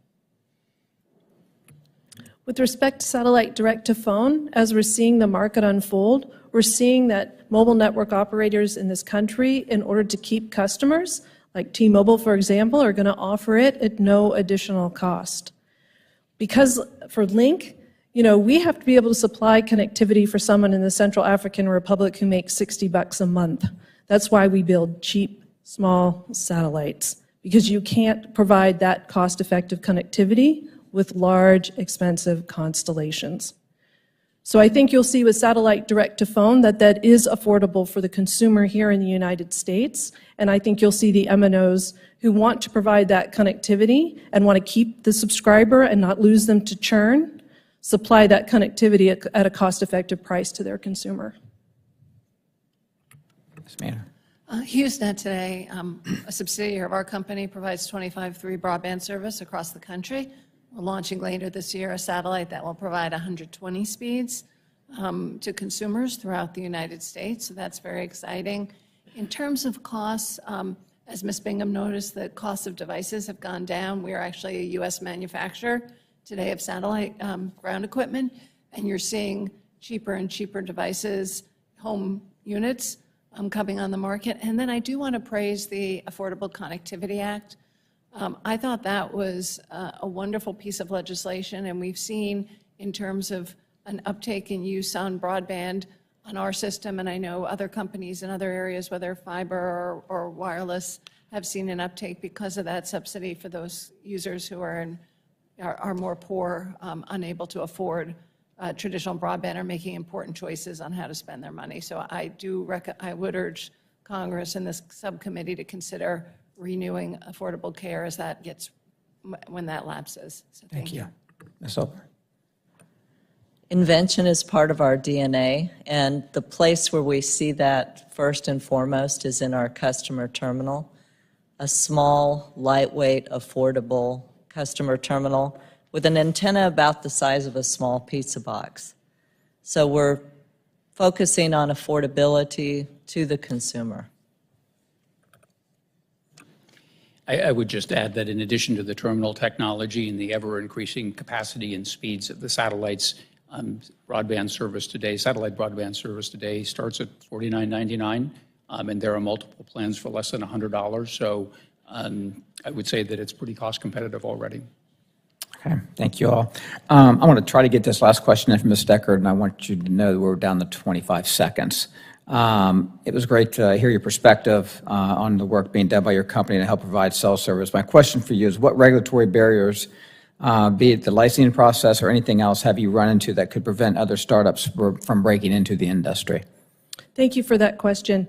So for startups that use streamlined processes like the small-sat authorization, which were inherently designed to be low risk, in the small-sat authorization, you're only allowed 10 satellites. They have to be small, and they have a limited lifetime of 6 years. We urge the FCC, when it's low risk, go faster. That's the only way American is going to keep its competitive edge. Thank you very much. I yield back, Mr. Chairman. Thank you very much. The gentleman yields back, and it's time the chair recognizes the gentleman from California's 29th District for 5 minutes. Thank you, Chairman Lara. It's always been a joy working with you. Congratulations on your chairmanship. And also Ranking Member Matsui. I was thinking I was in Health Committee. Ranking Member Matsui, looking forward to all the wonderful work that we're going to do in this committee together. Satellites affect Americans' lives every single day. And I think most of us Americans, if not all of us, take that for granted every single day, whether it comes from communication or transportation or even helping out to save lives in emergencies. But what we gotta stop taking for granted is that satellites just don't make it up there by themselves. There's a process. And I heard earlier today, what I'm gathering from what many of you mentioned is we do have a rigorous process in the United States. It just needs to be faster. But there are other processes around the world where it's a little bit less rigorous, yet at the same time, it attracts perhaps maybe folks who maybe shouldn't be putting up satellites so easily. So I just want to say that I'm proud of the fact that I live in a country where we do have rigorous regulations, but it's about right-sizing it. It's about making sure that we don't overburden industries and individuals to the point where they throw up their hands and say, forget it, I'm going to go elsewhere. So this committee has an opportunity to help in that process. We are not regulators, we are lawmakers here. Yet at the same time, together, that's what makes our system what it is. The laws that we create and the regulators that are supposed to implement those laws. So hopefully today, not only are the people of America listening how important this issue is, but also we're sending the message to the regulators that we want them, we need them to do a better job and to be more efficient and effective at what they do to make sure that all of you are able to continue to do the wonderful work that you do every single day. So thank you for your testimony. I do appreciate your expertise. My first question is to Ms. Deckard. You had an impressive career serving the public as a first responder before co-founding Link. In California, we were constantly dealing with increasing severities of wildfires and storms.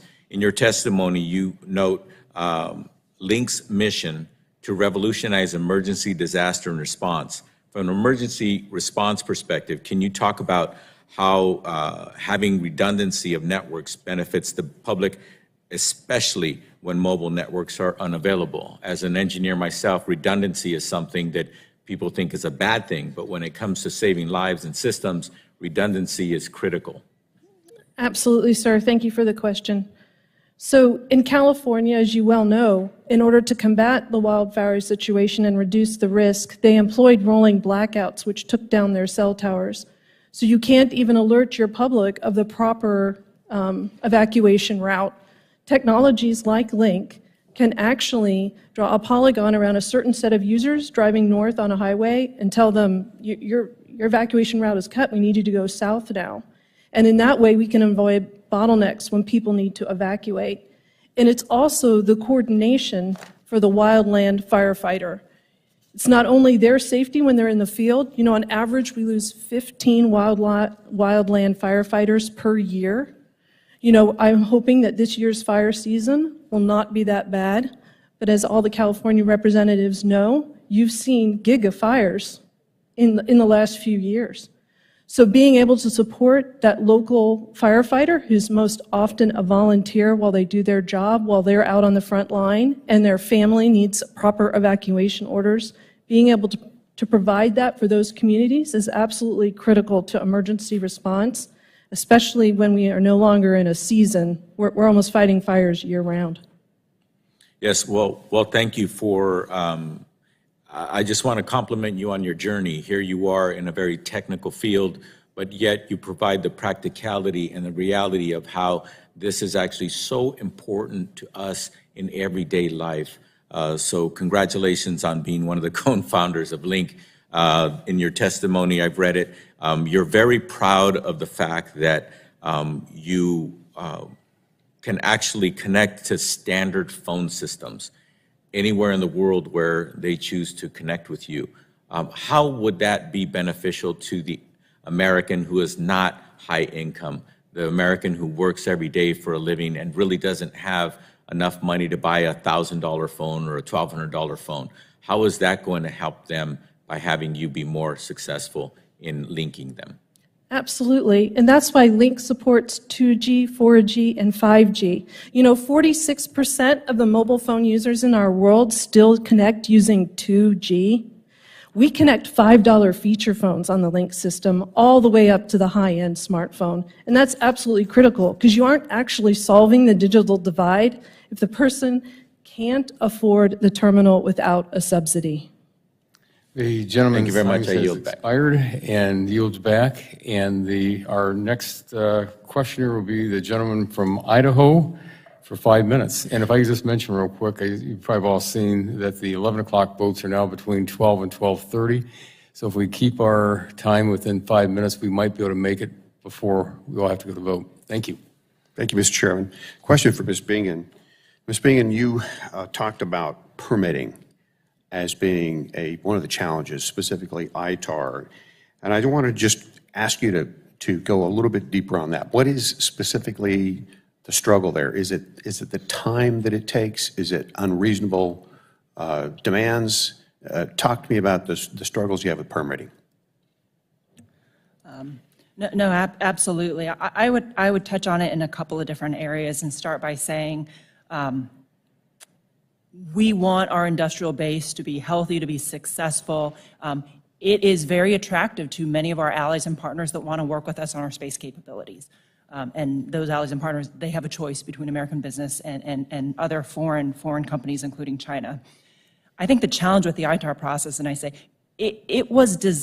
I'd like to see us go back and look at what were the original assumptions and the context driving the way the policy exists today? Because I would argue that the technology has evolved so much that certain satellite technologies are still controlled under ITAR, despite it being out in the commercial marketplace for others to be able to leverage. The process is still very timely. It's opaque to commercial companies. And then back to the foreign competition. I don't think it fully accounts for the explosion of foreign competition that our U.S. businesses are up against. Okay, thank you. That segues into another concern that you brought up that frankly I didn't fully understand. Counter-space weapons. Talk to me about what you meant by that phrase and what the concern is. Absolutely. And our adversaries know how reliant we are on space. So their objective is, how do I figure out how to interfere with that or deny American or other partners that have space capabilities? How do I deny their use?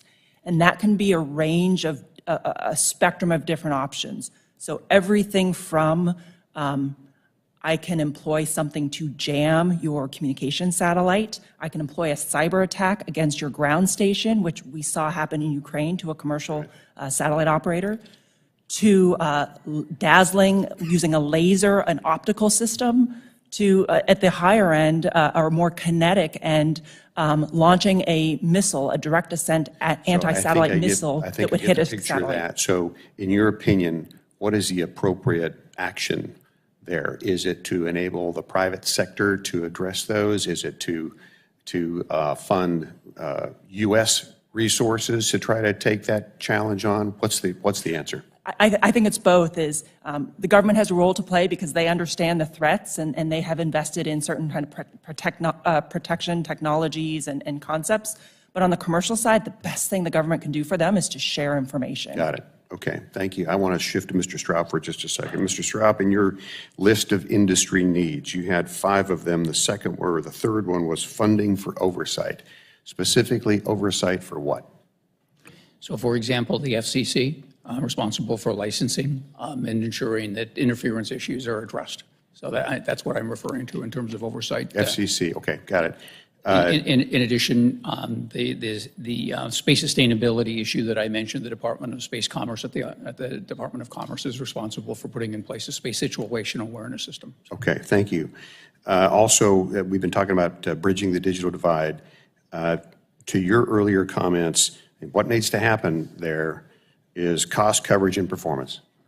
Yeah, in your view, are we there with cost, coverage, and performance to bridge that? And let me back that up by saying I live in a state that has under 2 million people, one of the largest states in the country, a lot of rural space.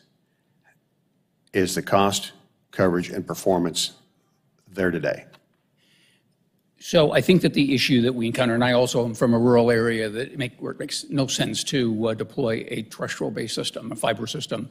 And so we're deploying a number of different satellite systems, but as I'd mentioned before, the system that has been placed potentially is not going to allow satellite systems to participate in the funding. So certainly the NTIA rules did not prohibit satellite companies from participating. We're looking at how it's being implemented, but ultimately our fear is that money is going to go to overbuilding areas that already have service instead of areas like the ones that you were referencing that could benefit from being able to obtain some of the funding to provide broadband service there. Thank you. Mr. Chairman, I yield back. Thank you very much. The gentleman yields back, and at this time, the gentlelady from Michigan's 6th District is recognized for 5 minutes. Thank you, Mr. Chairman, and thank you for having this hearing. Thank you to the Ranking Member Matsui as well, and to all of the witnesses, because this is a really important subject. Innovative satellite technologies have proven crucial in expanding broadband access, emergency and disaster response, and 5G adoption. And as the committee, we've got to consider forward-looking policies that will promote these groundbreaking technologies, clarify the responsibility of industry, regulators, and quite frankly, government at all levels, and ultimately benefit Americans and their communities. This topic is important, and I look forward to working with all my colleagues on this committee to make it a reality. I've often said that innovation is a core strength of the United States. We've got to keep it that way, and we can't take it for granted. It takes a lot of work to keep the United States at the forefront of cutting-edge technologies. I see that firsthand in the automotive industry, where I've been working tirelessly to ensure that we continue to empower our greatest minds and our strong workforces to keep us ahead of our global competitors. In the satellite industry, the U.S. has gotten a head start, but we need to keep moving forward. And as you all know, but I think too many don't realize, our global competitors are nipping at our heels. I know that the U.S. is currently responsible for more than 60% of the satellites in the orbit, but in the last few years, the combined satellite fleets of China and Russia have grown by approximately 70%. Mr. Straub and/or Ms. Bingham, given this data, what is your assessment of U.S. leadership in this market? Is counting the number of satellites sufficient, or are there other metrics we need to be considering? Mr. Straub, why don't you go first? Sorry, could you repeat the question? Given the data, is your assessment of what is your assessment of U.S. leadership in this market, and is counting the number of satellites sufficient, or do we need other metrics now? We definitely need other metrics. So counting satellites is one example, but the amount of capacity that each of those is capable of providing is also an important metric. And so we've seen a tremendous increase in the capacity. And so I think that whether we're looking at competition or whether it's just the capabilities of the industry, taking it beyond the numbers of satellites. So each of the satellites that are being launched to have much more capacity, higher speeds, remote sensing satellites have greater imaging capability. So I think we need to look at the specific satellite, that capability, what it's being produced for. Thank you, Ms. Bingham. Would you have anything to add quickly? Three are market share, things like where the investment dollars are coming from, the customer base, including international and commercial customers, looking at technology and performance, speed in particular, and then also standards and best practices. Are others looking to U.S. or are they looking to China? Thank you. I'm going to ask you to expand on that in follow-up questions. I also chair the Congressional 5G Caucus and understand the importance of next-generation wireless connectivity to unlock growth and digital innovation in this country. In the last Congress, I joined my colleagues, Rep. Wahlberg, Johnson, and Custard, to introduce the Promoting the United States Wireless Leadership Act, which focused on leveraging the U.S. role and setting international standards to maintain leadership in an increasingly competitive market. Ms. Manner, in your testimony, you mentioned the role that EchoStar played in the third-generation partnership project and what that meant for the satellite industry. Can you talk in more detail about how participation in these standard-setting bodies by U.S. companies and stakeholders helps advance U.S. economic, competitiveness, and national security interests? Thank you. Yes, we're not just talking about 3GPP, we're talking about other bodies, including the International Telecommunications Union and the U.S. most recently, U.S. companies, our company, and some of the other our satellite operator colleagues are advancing further inclusion into 5G and 6G standards there. I really do believe if the U.S. companies weren't there, we wouldn't be represented. My concern, however, is that the U.S. government, especially at the ITU, which is a treaty organization, is always supportive of the satellite industry. And even in our efforts to have satellite inclusion, we've sometimes had some delay or slowdown because of U.S. government intervention. So it's one of those areas that I'm ashamed to say I don't participate on the U.S. delegation. I participate as a sector member because we are unable to get the U.S. government support. And that's something we'd like to see overcome as satellite becomes increasingly important for strategic needs and for economic needs, that the U.S. government is more supportive of us. I probably need to follow up on that in Q&A, and I'm going to be out of time, and nobody should be surprised that I've got autonomous vehicle questions, which I know my partner behind me that we're working on probably does too. So I want to thank you all for being here today and we all need to work together to keep our competitiveness. Thank you, Mr. Chair, and I yield back. The gentlelady yields back, and at this time, the chair recognizes the gentleman from California's 23rd District for 5 minutes. Thank you very much, Mr. Chairman, and thank you to our witnesses.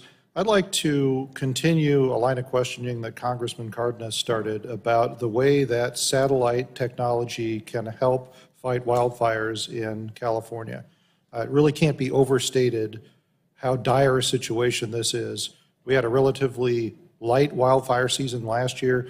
The year before that was our second worst in the history of the state, overshadowed only by the year before that, which was the worst wildfire season we've ever had. And Ms. Deckard, I wish I shared your optimism that this season would be light. Unfortunately, when we have a wet winter as we've had, that fuels the growth of the latter fuels, and those dry out in the summer, and then that just makes it all the worse in the winter. So we face a real desperate situation in California. We have some promising new tools to be able to deal with this situation. We have large aerial assets that, if they're dispatched in a timely manner, they can quickly go to the source of ignition on a fire, for example, a lightning strike that ignites a tree, and put that out completely without having to rely on ground-based assets, as long as they get there on time. If the flame front is allowed to spread, it becomes too large for aerial assets to put out, and therefore a much larger problem and the potential for spread. So, Mr. Straup, the one thing that we desperately need is satellite-based thermal imagery that's real-time and high-resolution enough to detect something as small as a tree that's ignited by a lightning strike. And as Ms. Bingen had pointed out earlier in the testimony, we can then pair that with AI tools that can distinguish between a campfire and a lightning strike, and get those assets on the way and solve that problem before it becomes a bigger problem. Unfortunately, up until now, the geostationary platforms that we had access to are high enough that we can't get enough resolution to be able to accomplish that. But with the advent of all of these low Earth orbit satellites now, we are much closer to the ground. We can deploy those sensing technologies. As long as we can get that information back, we can start to put these tools into motion. But we don't have a platform for that right now. So, Mr. Straup, what can be done to catalyze the availability of this solution to what's a really critical problem for us? Thank you for the question. And you are right. There are non-geostationary satellite systems that have the capability of refreshing the data much more quickly, multiple times a day, in some examples with optical imagery. There are the synthetic aperture radars that have the ability to see through clouds, through smoke. The question that you pointed, the case example that you cited in terms of being able to detect a lightning strike at a tree, I'm not sure whether that capability exists, and I look forward to checking with our members and getting back to you about that capability. But I think the combination of those technologies will address part of what you're describing. Also, the ability to be able to identify access roads in that remain accessible, and then, of course, being able to provide the communications to those people, those firefighters who are on the ground. Thank you. Well, let me point out to the systems operators that are here, Kuiper and EchoStar and Link, SpaceX, if they're listening. I know that the primary focus for low Earth orbit is communications, but imaging should also be a focus for us. And this is technology that I'm convinced could be deployed relatively inexpensively, and yet the value of that data in doing things, and this is just one narrow domain, the prevention of wildfires by dispatching aerial assets. There are lots of other applications for other sensing technologies that has huge commercial value. I'm sure that ways could be found to pay for it. And with the time I have remaining, Ms. Bingen, I was very interested in the testimony from you and several of the other panelists on the way that export restrictions have hampered the ability of U.S. satellite equipment companies to compete internationally. Can you talk a little bit more on the changes to export law that you think need to be made, and particularly highlight those that can be made and why you feel that they would not affect our national security? And it's a really, I think the tough part here is to find a better balance. And I recall being in the executive branch, in interagency discussions, we would always put national security against economic interest, and it was always national security card one. I think the thing that we need to think about now is how do we broaden our thinking on national security? It's not just military and intelligence, but it's also our economic security, which I think is a big part of that. We have to still be able to protect our technology from getting to China. I mean, hands down, absolutely. But there are so many allies and partners out there that could benefit from whether it be certain new forms of remote sensing technology, some of the ones that you highlighted, certain satellite technology components, software, some of our commercial launch service providers that are still kind of stuck in that traditional ITAR process that is very opaque to them and very lengthy. So some of the same recommendations we're making on the regulatory front, I'd say let's take a look at those for the ITAR process. Okay, well, this is a conversation I'm very interested in continuing, but Thank you, I see I'm out of time. Thank you for the testimony. I yield back.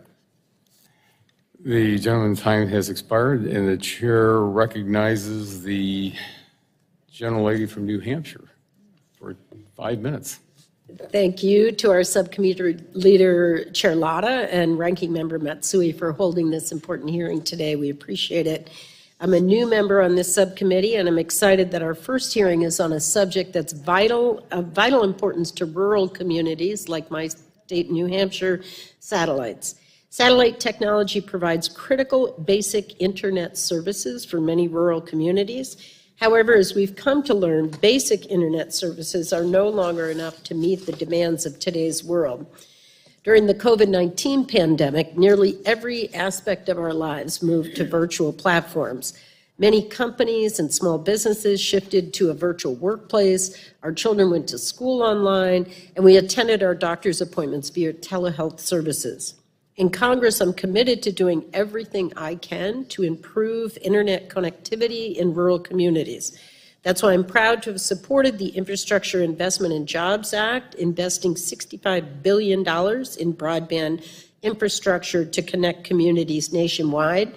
And I also serve on Mr. Clyburn's Rural Broadband Task Force as well. This investment is going to help us ensure access to high-speed, reliable, affordable broadband internet services for homes, business, schools, and hospitals. So today at this hearing, I'm excited to learn more about how we can use satellite technology to help connect more Americans to the internet. For many in my district, the barrier to broadband internet services is not accessibility, but affordability. So, Mr. Stroup, if I could, currently in some communities, the cost of satellite broadband service and consumer equipment may be higher than the alternatives. Can you speak to how the satellite industry and recent technological advances can help to lower costs and provide affordable, reliable broadband? So one of the things that's happening in some communities is installing community Wi-Fi systems in order to share the cost of the service and the equipment. Of course, the industry is continuously trying to find ways to lower the cost and ease the installation of the equipment. But I think that this is an ideal example of how the subsidies can be applied. And I would encourage every member here to convey that to their states as they're going through establishing the process for determining who is going to qualify for broadband funding, because buying down the cost of the equipment is certainly a legitimate means of bringing down the cost of service, as you noted. Thank you. Thank you.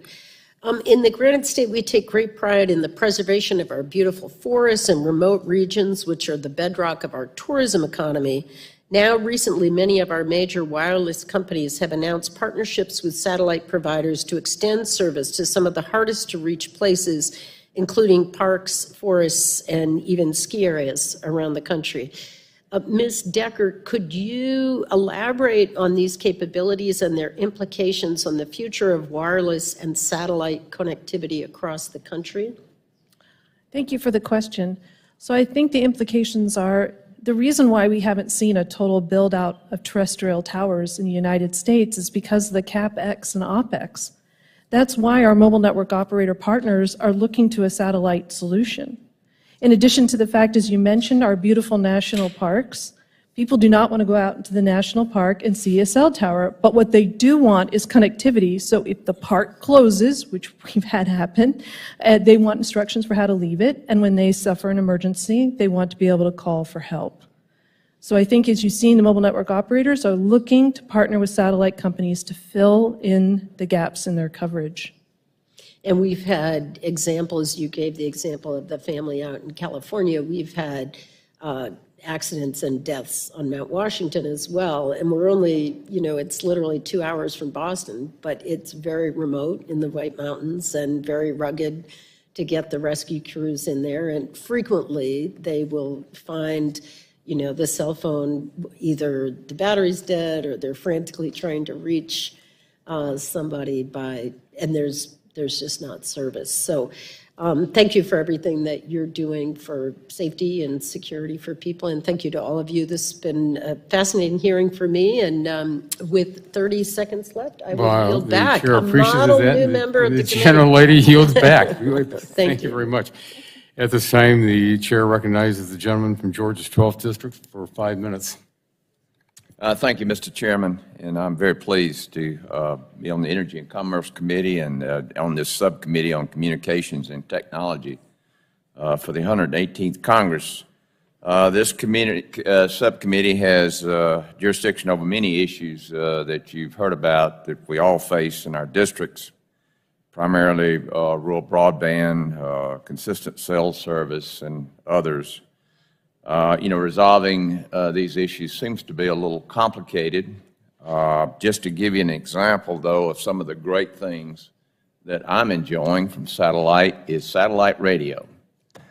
I spend about 36 weeks here in Congress, and then the rest of the time I spend in my district, which covers 23 counties.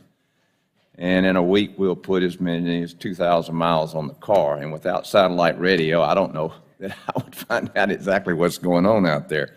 But the other issues are the cell phone coverage, and then of course broadband and all these other things. And I will tell you something on the agriculture side. I grew up on a tractor, on a small farm. The last time I was on a tractor, I did not touch the wheel, and I planted peanuts 16 inches over from where they were planted the year before, in a row that was perfect. It was an experience like no other. So we're making tremendous advances, and there are great stories out there. But how do we get to where we need to be? For example, the most frustrating thing in my district is trying to use my phone. I mean, we drive by a cell tower, and I can't get cell service. I don't understand that. And, obviously, if it's the FCC, I don't know. Ms. Deckard, I mean, what can we do to advance, the technology as far as broadband and cell phone quickly? Because, we're running a lot of fiber optics in my district right now. Because I guess satellite's just not there. But are we going to be in a position very quickly where satellite will be there? I mean, are these competing technologies, or how can we, how's this going to work? Well, I think that, thank you for the question, sir. They're not competing technologies. There's a role for every one of these ways we supply connectivity. It's really having a portfolio of options. There's places where laying fiber is the best option, and there's places where using satellite is the best option. And the great thing about satellite is it provides network resiliency for the fiber-based networks when they go down for whatever reason. So it's not an either-or. It's how we build those services and continue to support the American public and meet their communications needs, which are growing on an everyday basis. Yeah. As we move forward? Well, and obviously GPS is critical because we use that in the construction industry. Again, our motor graders and all are self-guided and that sort of thing. As far as the security, we talked about security, and Mr. Stroop, what's your biggest challenges in dealing with, adversaries, that sort of thing? I mean, we talked about the competition with China. Frankly, I think we've got to figure out how to get ahead there. But from a security standpoint, obviously, what we're running into with broadband and the internet and email and all these other things, would satellite help that situation? So thank you for the question. And if I may add to the prior question, I think one of the ways of helping to drive adoption of the satellite-connected connections to mobile phones is to convey to mobile carriers that given the technology is being deployed, there's an expectation that they will utilize it to be able to provide coverage into those areas. So the security of satellite systems is extremely important, and we created a set of cybersecurity principles probably at least 5 years ago. We are in the process of updating them. Most of the companies in the industry provide service or seek to provide service to the U.S. military. And as you can well imagine, they have requirements to be able to provide service in conjunction with the military. So this is an ongoing process. We received warnings, SIA received warnings at the initiation of the war in Ukraine to notify our members that they may be subject to cybersecurity attacks. It wasn't necessarily anything we needed to convey because it's an issue that is top of mind of all of the carriers that provide service. Well, I'm sorry I'm out of time, but one thing I'm going to submit a question on the capital markets. As far as the capital markets and their investment, obviously they've been cell phone in the past, or cell towers in the past. What are the capital markets doing to help you get this new technology up? Well, if I hate Thank to you, and I'll interrupt, yield back. but if the gentleman would like to submit that question in Yeah. writing, thank you very much. At this time, the gentlelady from Illinois 2nd District is recognized for 5 minutes. Thank you, Mr. Chair. As you know, the digital divide is real, and we must act to ensure all Americans have equitable access to broadband services. As you've already heard a lot on this committee, we're concerned about our rural areas. And in Illinois, more than half of rural households don't have access to broadband internet, and nationally, 24 million people lack access to broadband services, or about 1 in 13 Americans. But in rural communities, 1 in 3 lack access, and those lacking access are more likely to be poor, more likely to have children, more likely to be people of color. So broadband services are necessary for Americans to do their jobs and increasingly important for our youth. If we want the U.S. to remain a top global competitor, we must invest in high-speed broadband services to ensure economic progress and educational attainment. And far too many of our communities have been left out of the digital revolution. So I look forward to hearing about how we can modernize our laws so that our nation's schools, hospitals, small businesses, and rural farms all have access to reliable broadband infrastructure. Mr. Stroop, in your written testimony, you mentioned that the satellite industry is prepared to bring the furthest corners of America into the 21st century by serving as the most viable technology capable of bridging the digital divide in rural areas, as well as working to bring the nation into an interconnected future. Can you speak to any specifics about how your industry can assist terrestrial networks in helping close the digital divide in rural America, where so many of our communities are unserved or underserved? Yes, thank you for the question. And of course, we've been talking about broadband extensively, so the ability to provide service directly to consumers, schools, hospitals via satellite broadband is one example. But in addition, as we've also discussed, the inclusion of satellite in 5G standards.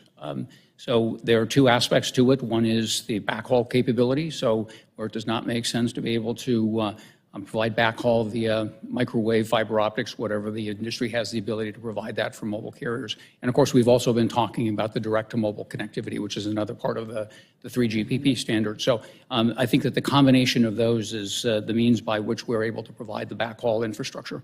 Okay. I have over 1,500, probably closer to 2,000 farms in my district, which is the backbone of the economy in Illinois. Can you speak to the agricultural applications of satellites and how ensuring U.S. satellite leadership can have a positive impact on the farms in my district? Absolutely, and one of the best examples was then that which was cited, being able to provide or utilize GPS for the control of tractors or other farm equipment, being able to utilize sensors to be able to determine whether it's additional water, fertilizer, whatever is needed. They'd be able to remain in constant communication, whether it's through mobile connectivity, broadband connectivity. All of these are important. So while we may get to the point where we no longer need to even be in the farm equipment, farmers are business people. They need to be able to continue to monitor crop situations. So I think it's a combination of all of those. Thank you. NASA and government generally used to be the only game in town when it came to satellite operation, but obviously this is no longer the case. Ms. Zoller, how should we be thinking about the role of commercial satellites as more providers enter the market? And does the prospect of commercial heavy future in this area change the way we should be thinking about the policy and regulatory environment? Thank you for that question.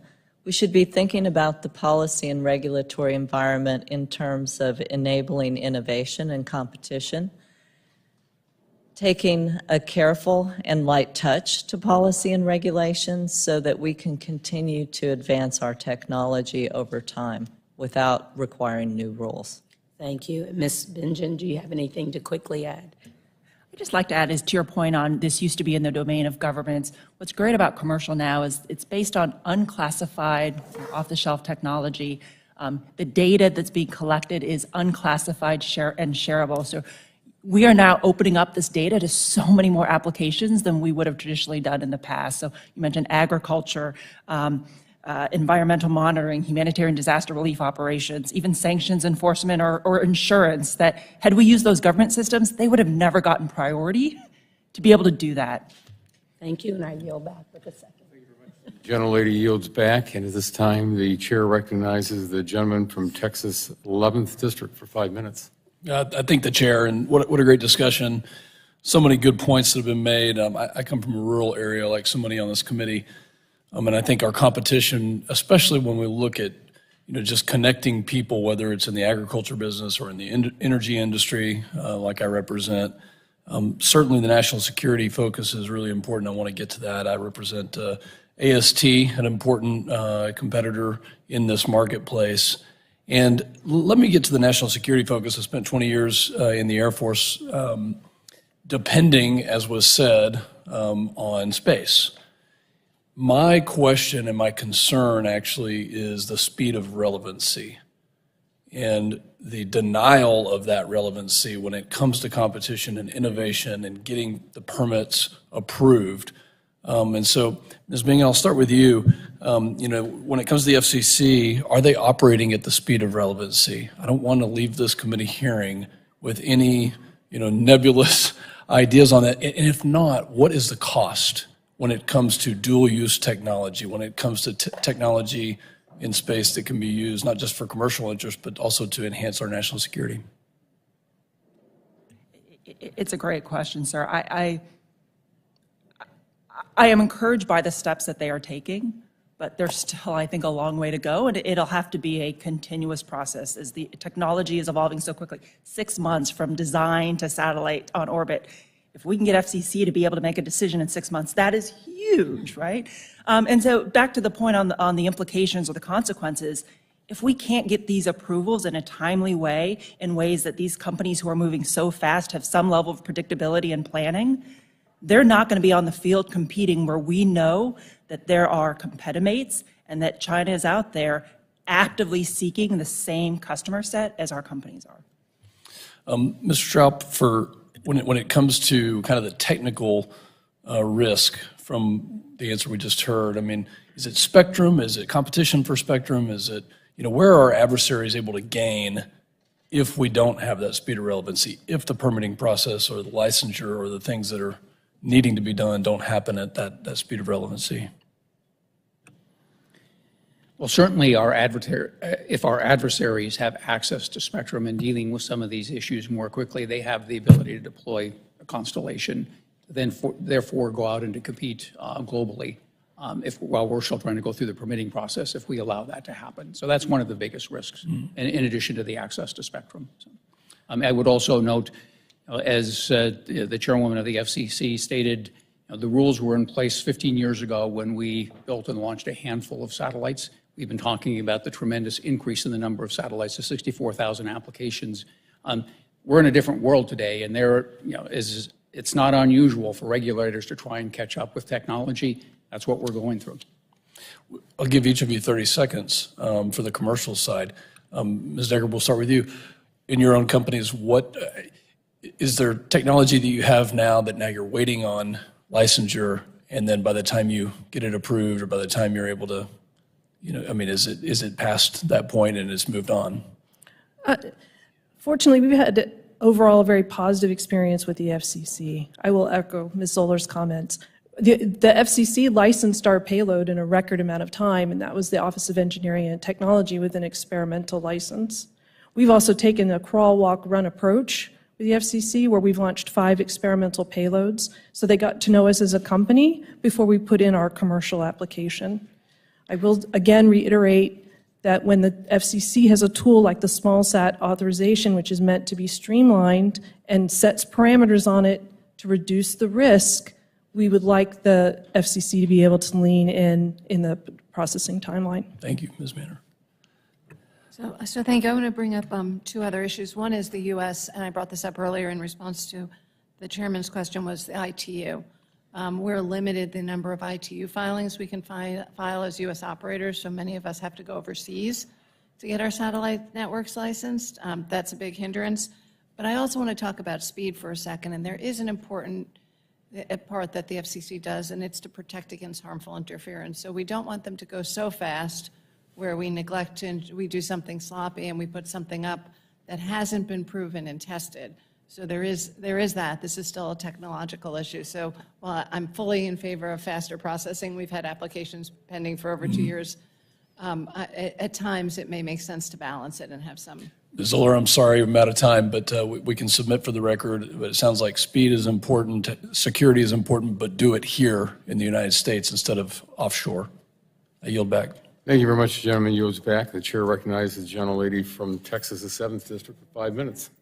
Thank you, Chairman Latta, and thank you, Ranking Member Matsui, for convening our first and very informative hearing today. I'm glad to be serving again on this subcommittee and look forward to your leadership. As many have noted in testimony and in questions today, this growing industry has great potential to connect Americans in rural and underserved areas and to provide life-saving service during emergencies and natural disasters. And in Texas's 7th Congressional District that I represent, and along the Texas Gulf Coast, we are unfortunately all too familiar with flooding and extreme rain events and hurricanes and emergency and natural disasters. In August of 2017, as many will remember, Hurricane Harvey devastated the region, disrupting many emergency call centers and cell sites and causing life-threatening outages for our residents. So several have spoken about the benefits of satellite telecommunications for consumers experiencing disasters and communities recovering from disasters, and I really want to focus my questions there. And Ms. Deckard, you spoke passionately and really powerfully, I think, in this hearing about how satellites can provide continuous service for consumers dealing with disasters and emergencies. They always tell us the best way to communicate is to tell stories, and I think your story was incredibly powerful. And who can forget which way do you turn when you get to the road? I think that illustrates the challenge in front of us. And so what I want to ask you first is, are there sort of disaster or post-disaster conditions that satellites are uniquely suited to addressing or uniquely disadvantaged in your experience? I feel that satellites are uniquely an advantage in the disaster, both pre, during, and post-event. One of the main features of Link that we're rolling out initially is emergency cell broadcast. Well, if you don't have connectivity where you live and work, you're not even getting that preparedness announcement in order to plan for the coming event. During, because of the RF bands that we use from space, we can transmit during very wet weather. So we again provide that connectivity piece when you're beginning to lose your cellular terrestrial infrastructure. And then immediately during the post-event, that instantaneous backup. Right now, our emergency responders rely on cellular towers on wheels to be deployed post-event. And no matter how efficient they get at queuing these things up, even multiple states away to drive them in post-event, that takes time. And it's that self-organization, which I have experienced, every first responder living and working in their own community has experienced, that self-organization right after an event. That's where you save the most lives. Well, and you really anticipated my next question because I was going to shift to emergency responders. And I think if you could just help, certainly it makes sense of why this is an advantage or that it's an advantage, but can you talk a little bit more detail about what it is that satellites can do to support our emergency call centers and responders in times of crisis specifically? Oh, absolutely. This year alone, we've had 168 tornadoes in the United States, and it's February 2nd. We are seeing a lot of long-track tornadoes. Satellite technology, because of their unique capabilities, I can reroute emergency phone calls to a different PSAP.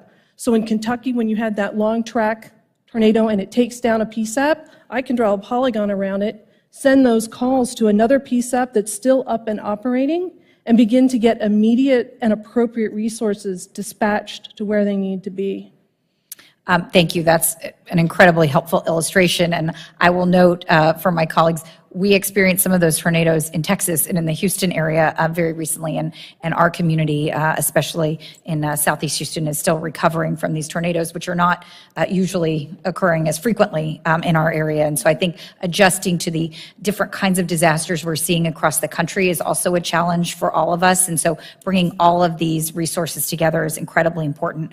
I only have 30 seconds left, and I know we're trying to get to votes. I have several more questions, so what I would like to do is submit my questions for the record, because I would like to hear from all of you on some of these issues. And I just want to thank you for your time being here today. This has been an incredibly informative hearing for me, and I know for my colleagues. So thank you very much, Chairman Latta. With that, I will yield back. Thank you very much. The gentlelady yields back. The chair recognizes the gentlelady from Florida's 3rd District for 5 minutes. Thank you, Mr. Chairman. I'd like to congratulate you and thank you for holding this very important hearing today.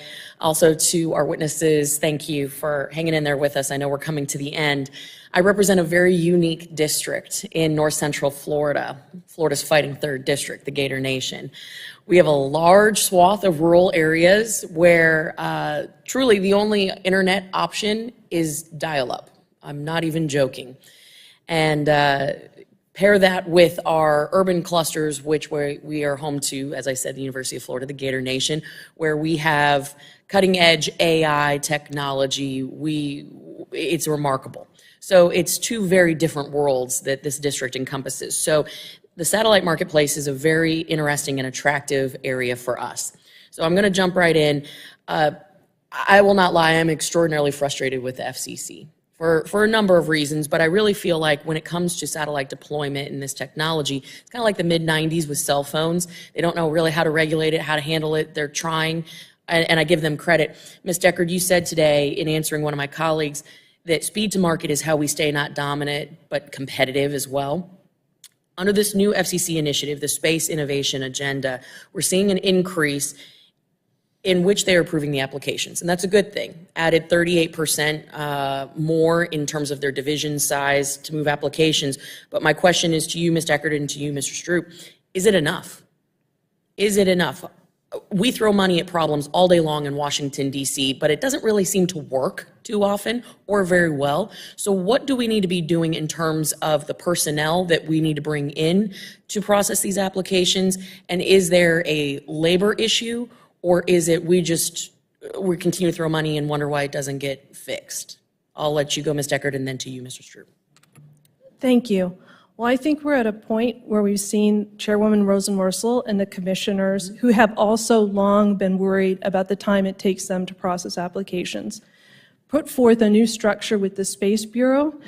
And I know from Link's perspective, we are excited to see that new organization, the new organization of the International Bureau with their focus on the ITU filings. And we're just excited to be part of the conversation moving forward to make sure that whatever they put in place really does work for both small and large companies alike. Thank you. And in addition with this hearing here today, I think it's a winning combination when both the FCC and Congress realizes we have got to change the way we do business in order for American to lead. Thank you, Mr. Stroop. Thank you for the question. I would like to see more resources made available. Many of it is engineering related. Some of the issues are complex. Okay. They have made steps to streamline some of the processes for small constellations as an example. But the fact that we still have the backlog is indicative of something. Certainly the fact that They're in competition with industry, with other government agencies for engineering talent, shows some of the challenges, but ultimately giving them the resources, and I would argue for more resources for them to be able to deal with the backlog and address some of the issues that we've been talking about today. Okay. I'm going to follow up with you specifically in a written question. Ms. Zoller, you were asked a bit of time ago about regulations that you need within this space. You stated that more regulations relating to spectrum were needed. As we all know, more regulations doesn't necessarily mean better outcomes. So in that same vein, what regulations do you not need on the books? The regulations should provide the flexibility to operators to determine how to meet an objective.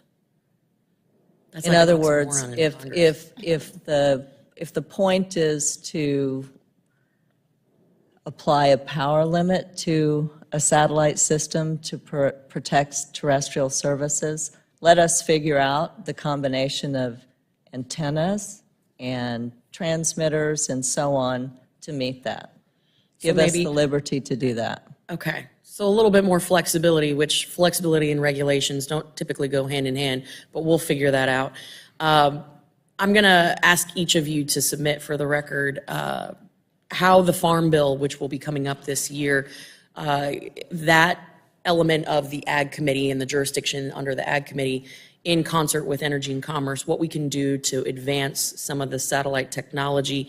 But in the 13 seconds that I have remaining, I do want to say that I am so grateful for your testimony here today. Satellite communication, satellite technology is going to save lives. It's not only going to improve them, it is going to save lives. I say that as the wife of a first responder in a very rural area where this type of technology is going to be the next generation for us. So thank you so much, and thank you again to the chairman. Thank you very much. General ladies, time has expired. Just to let you all know they've changed it again. We're probably going to be voting between 12 and 12:05 now. So if we could keep our questioning short, we'll try to get through, because I'd hate to keep the panel here for votes and then have to come back for a couple of members. So the gentle lady from New York is recognized. Thank you, Mr. Chairman, and congratulations to you and our ranking member for your ascension to leadership on this very important committee. And let me thank our panelists for bringing your expert witness to the panel today. Let me also take a moment to recognize and congratulate my dear friend, Congresswoman Matsui, on her first hearing as ranking member of the subcommittee. Between Ranking Member Matsui and our new full committee chairwoman, it is so heartening to see the dawn of a new era of female leadership of this very historic committee. Well, last year, Congress passed the transformational bipartisan infrastructure law, which included major investments in broadband connectivity and environmental justice. While these investments represent an important and historic step forward, much work remains to close the digital divide and address the disparate impact of climate change on historically marginalized communities. Advances in technology, such as the burgeoning satellite marketplace, will play a crucial role in addressing our nation's inequities. On the topic of broadband deployment and access, fiber remains the best tool in our toolkit to bring high-speed connectivity to all Americans. But despite our best efforts, gaps will remain, and low Earth orbit satellites represent an intriguing option to fill those gaps. So, Ms. Zoller, can you begin by explaining how low Earth satellites differ from other kinds of satellite technology, and how LEO constellations bring new opportunities to the satellite industry? Thank you for that question. It starts with the altitude. Low Earth orbit systems are below 2,000 kilometers, or roughly 1,200 miles. Kuiper will be at about 370 miles above the Earth. So it takes a constellation of satellites to provide connectivity. That constellation provides resiliency. You have a lot of satellites in view of any one place on Earth. It also provides for low latency. The round trip to the internet is fast. And the beams that are transmitted from the satellite to the Earth are small, and that means we can reuse spectrum efficiently. Thank you. Mr. Strauss, more broadly, can you explain on the potential role of satellites in helping bridge the digital divide in areas where other networks may not be able to reach, and how we can move quickly towards a more connected future? And would any of the other panelists also comment on that? Yes, thank you for the question. And the fact that satellites provide a broad signal across the entire country, I think, is one of the key advantage. You mentioned fiber optics, and where there are fiber optics, it makes sense to utilize them. But there are many areas of the country that will never be reached by fiber optic technology, and satellites currently provide coverage across the country. So we're in a position to be able to take advantage of it. We've also talked about some of the affordability issues and ensuring that we have access to the funding that is intended to be made available to ensure that everybody has access to broadband, I think, is one of the key aspects of it. Thank you. I would also point, building on what Mr. Straub said, is timely deployment. So even if you're using funding for broadband for fiber, it's going to take years for that fiber to be deployed. So satellite can also serve as an interim solution while that's being set up, so that at least people have broadband now and then can use something different in the future. Very well. Does either of you want to comment on that? It's not necessary. I have other questions. Okay, let me go to it quickly. On the topic of environmental justice, technological advances can play a crucial role in both identifying problems, threats, and providing otherwise unavailable or inaccessible data. The question is directed to any or all of you esteemed panelists. What role can the satellite marketplace play in understanding and addressing environmental issues? Yes. So if I can start with the story, and then I'll get to that. I'm sorry, you have 22 seconds. So I teach a space policy class at Georgetown, and one of my students last year was an FBI environmental crimes analyst. Why she took the course on space is because she wanted to understand how space could be used to help address that mission. So absolutely. Some of these, particularly the space remote sensing data, you can use it for detecting illegal fishing, illegal mining, illegal foresting activities, destruction of coral mines in the South China Sea. You pair that data with the artificial intelligence we talked about earlier, and then these communication networks, you can get that processed data to anyone in the world. Thank you very much. The general. I yield back, and thank you, Mr. Chairman. Just to let the members know, we are at 10 minutes and 49 seconds for this vote to close, so we know there's a few minutes after that. Would there be an objection if we cut our time down about 2 minutes to ask, so we can get, because otherwise we're going to come back and I just don't want to hold these witnesses. So, Mr. Wahlberg, the gentleman from Michigan from Michigan 5 is recognized. Thank you, Mr. Chairman. You're great. I'm proud of you, and I'm glad you had this hearing today. Ms. Manner, in your testimony, you talk about the recent work of international standards bodies like 3GPP to facilitate interoperability between satellite networks and terrestrial networks. I've led legislation to promote U.S. wireless leadership in these standards bodies because it's important that our adversaries do not write the rules of the road. Can you please elaborate on how you see the future of the satellite marketplace as it relates to the recent developments in these standards bodies? Yes, thank you. So I view satellite as a complementary service, and we've heard today about my colleague from Link Service, but satellite operators are also putting their own frequency bands into cell phones today, and so you're going to see a more robust marketplace with lots of different solutions, but also hybrid devices. Today we offer a hybrid IoT service that's both terrestrial and satellite, so you'll go to the most efficient and cost-effective method. So by having these standards enabled that include both satellite and terrestrial, it will be seamless to the user. We're working on technology that switches right now so that you would never know as the user whether you're using satellite or terrestrial. It'll be seamless, so it'll be the same user experience. Thank you. Staying on the same topic, Ms. Zoller, I understand that you've also led the U.S. at these international bodies and conferences. How do you recommend we approach this issue at an international level? Thank you for that question. It's absolutely essential that the U.S. government prioritize satellite issues at the International Telecommunication Union and the World Radio Communication Conference. It's a treaty conference that happens only every 4 years. A lot of countries look at the outcome and adopt it into our rules. We need those outcomes to be favorable and to promote U.S. innovation and economic growth.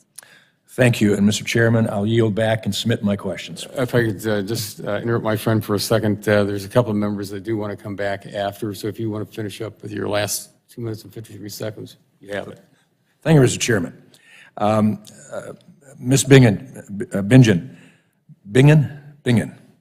This committee has taken action to prevent untrusted companies like Huawei and ZTE from offering service or having the equipment present in communications networks in the United States. If companies that raise similar national security concerns were to provide satellite services in the United States, what does that mean for American data and sensitive uses of satellite services?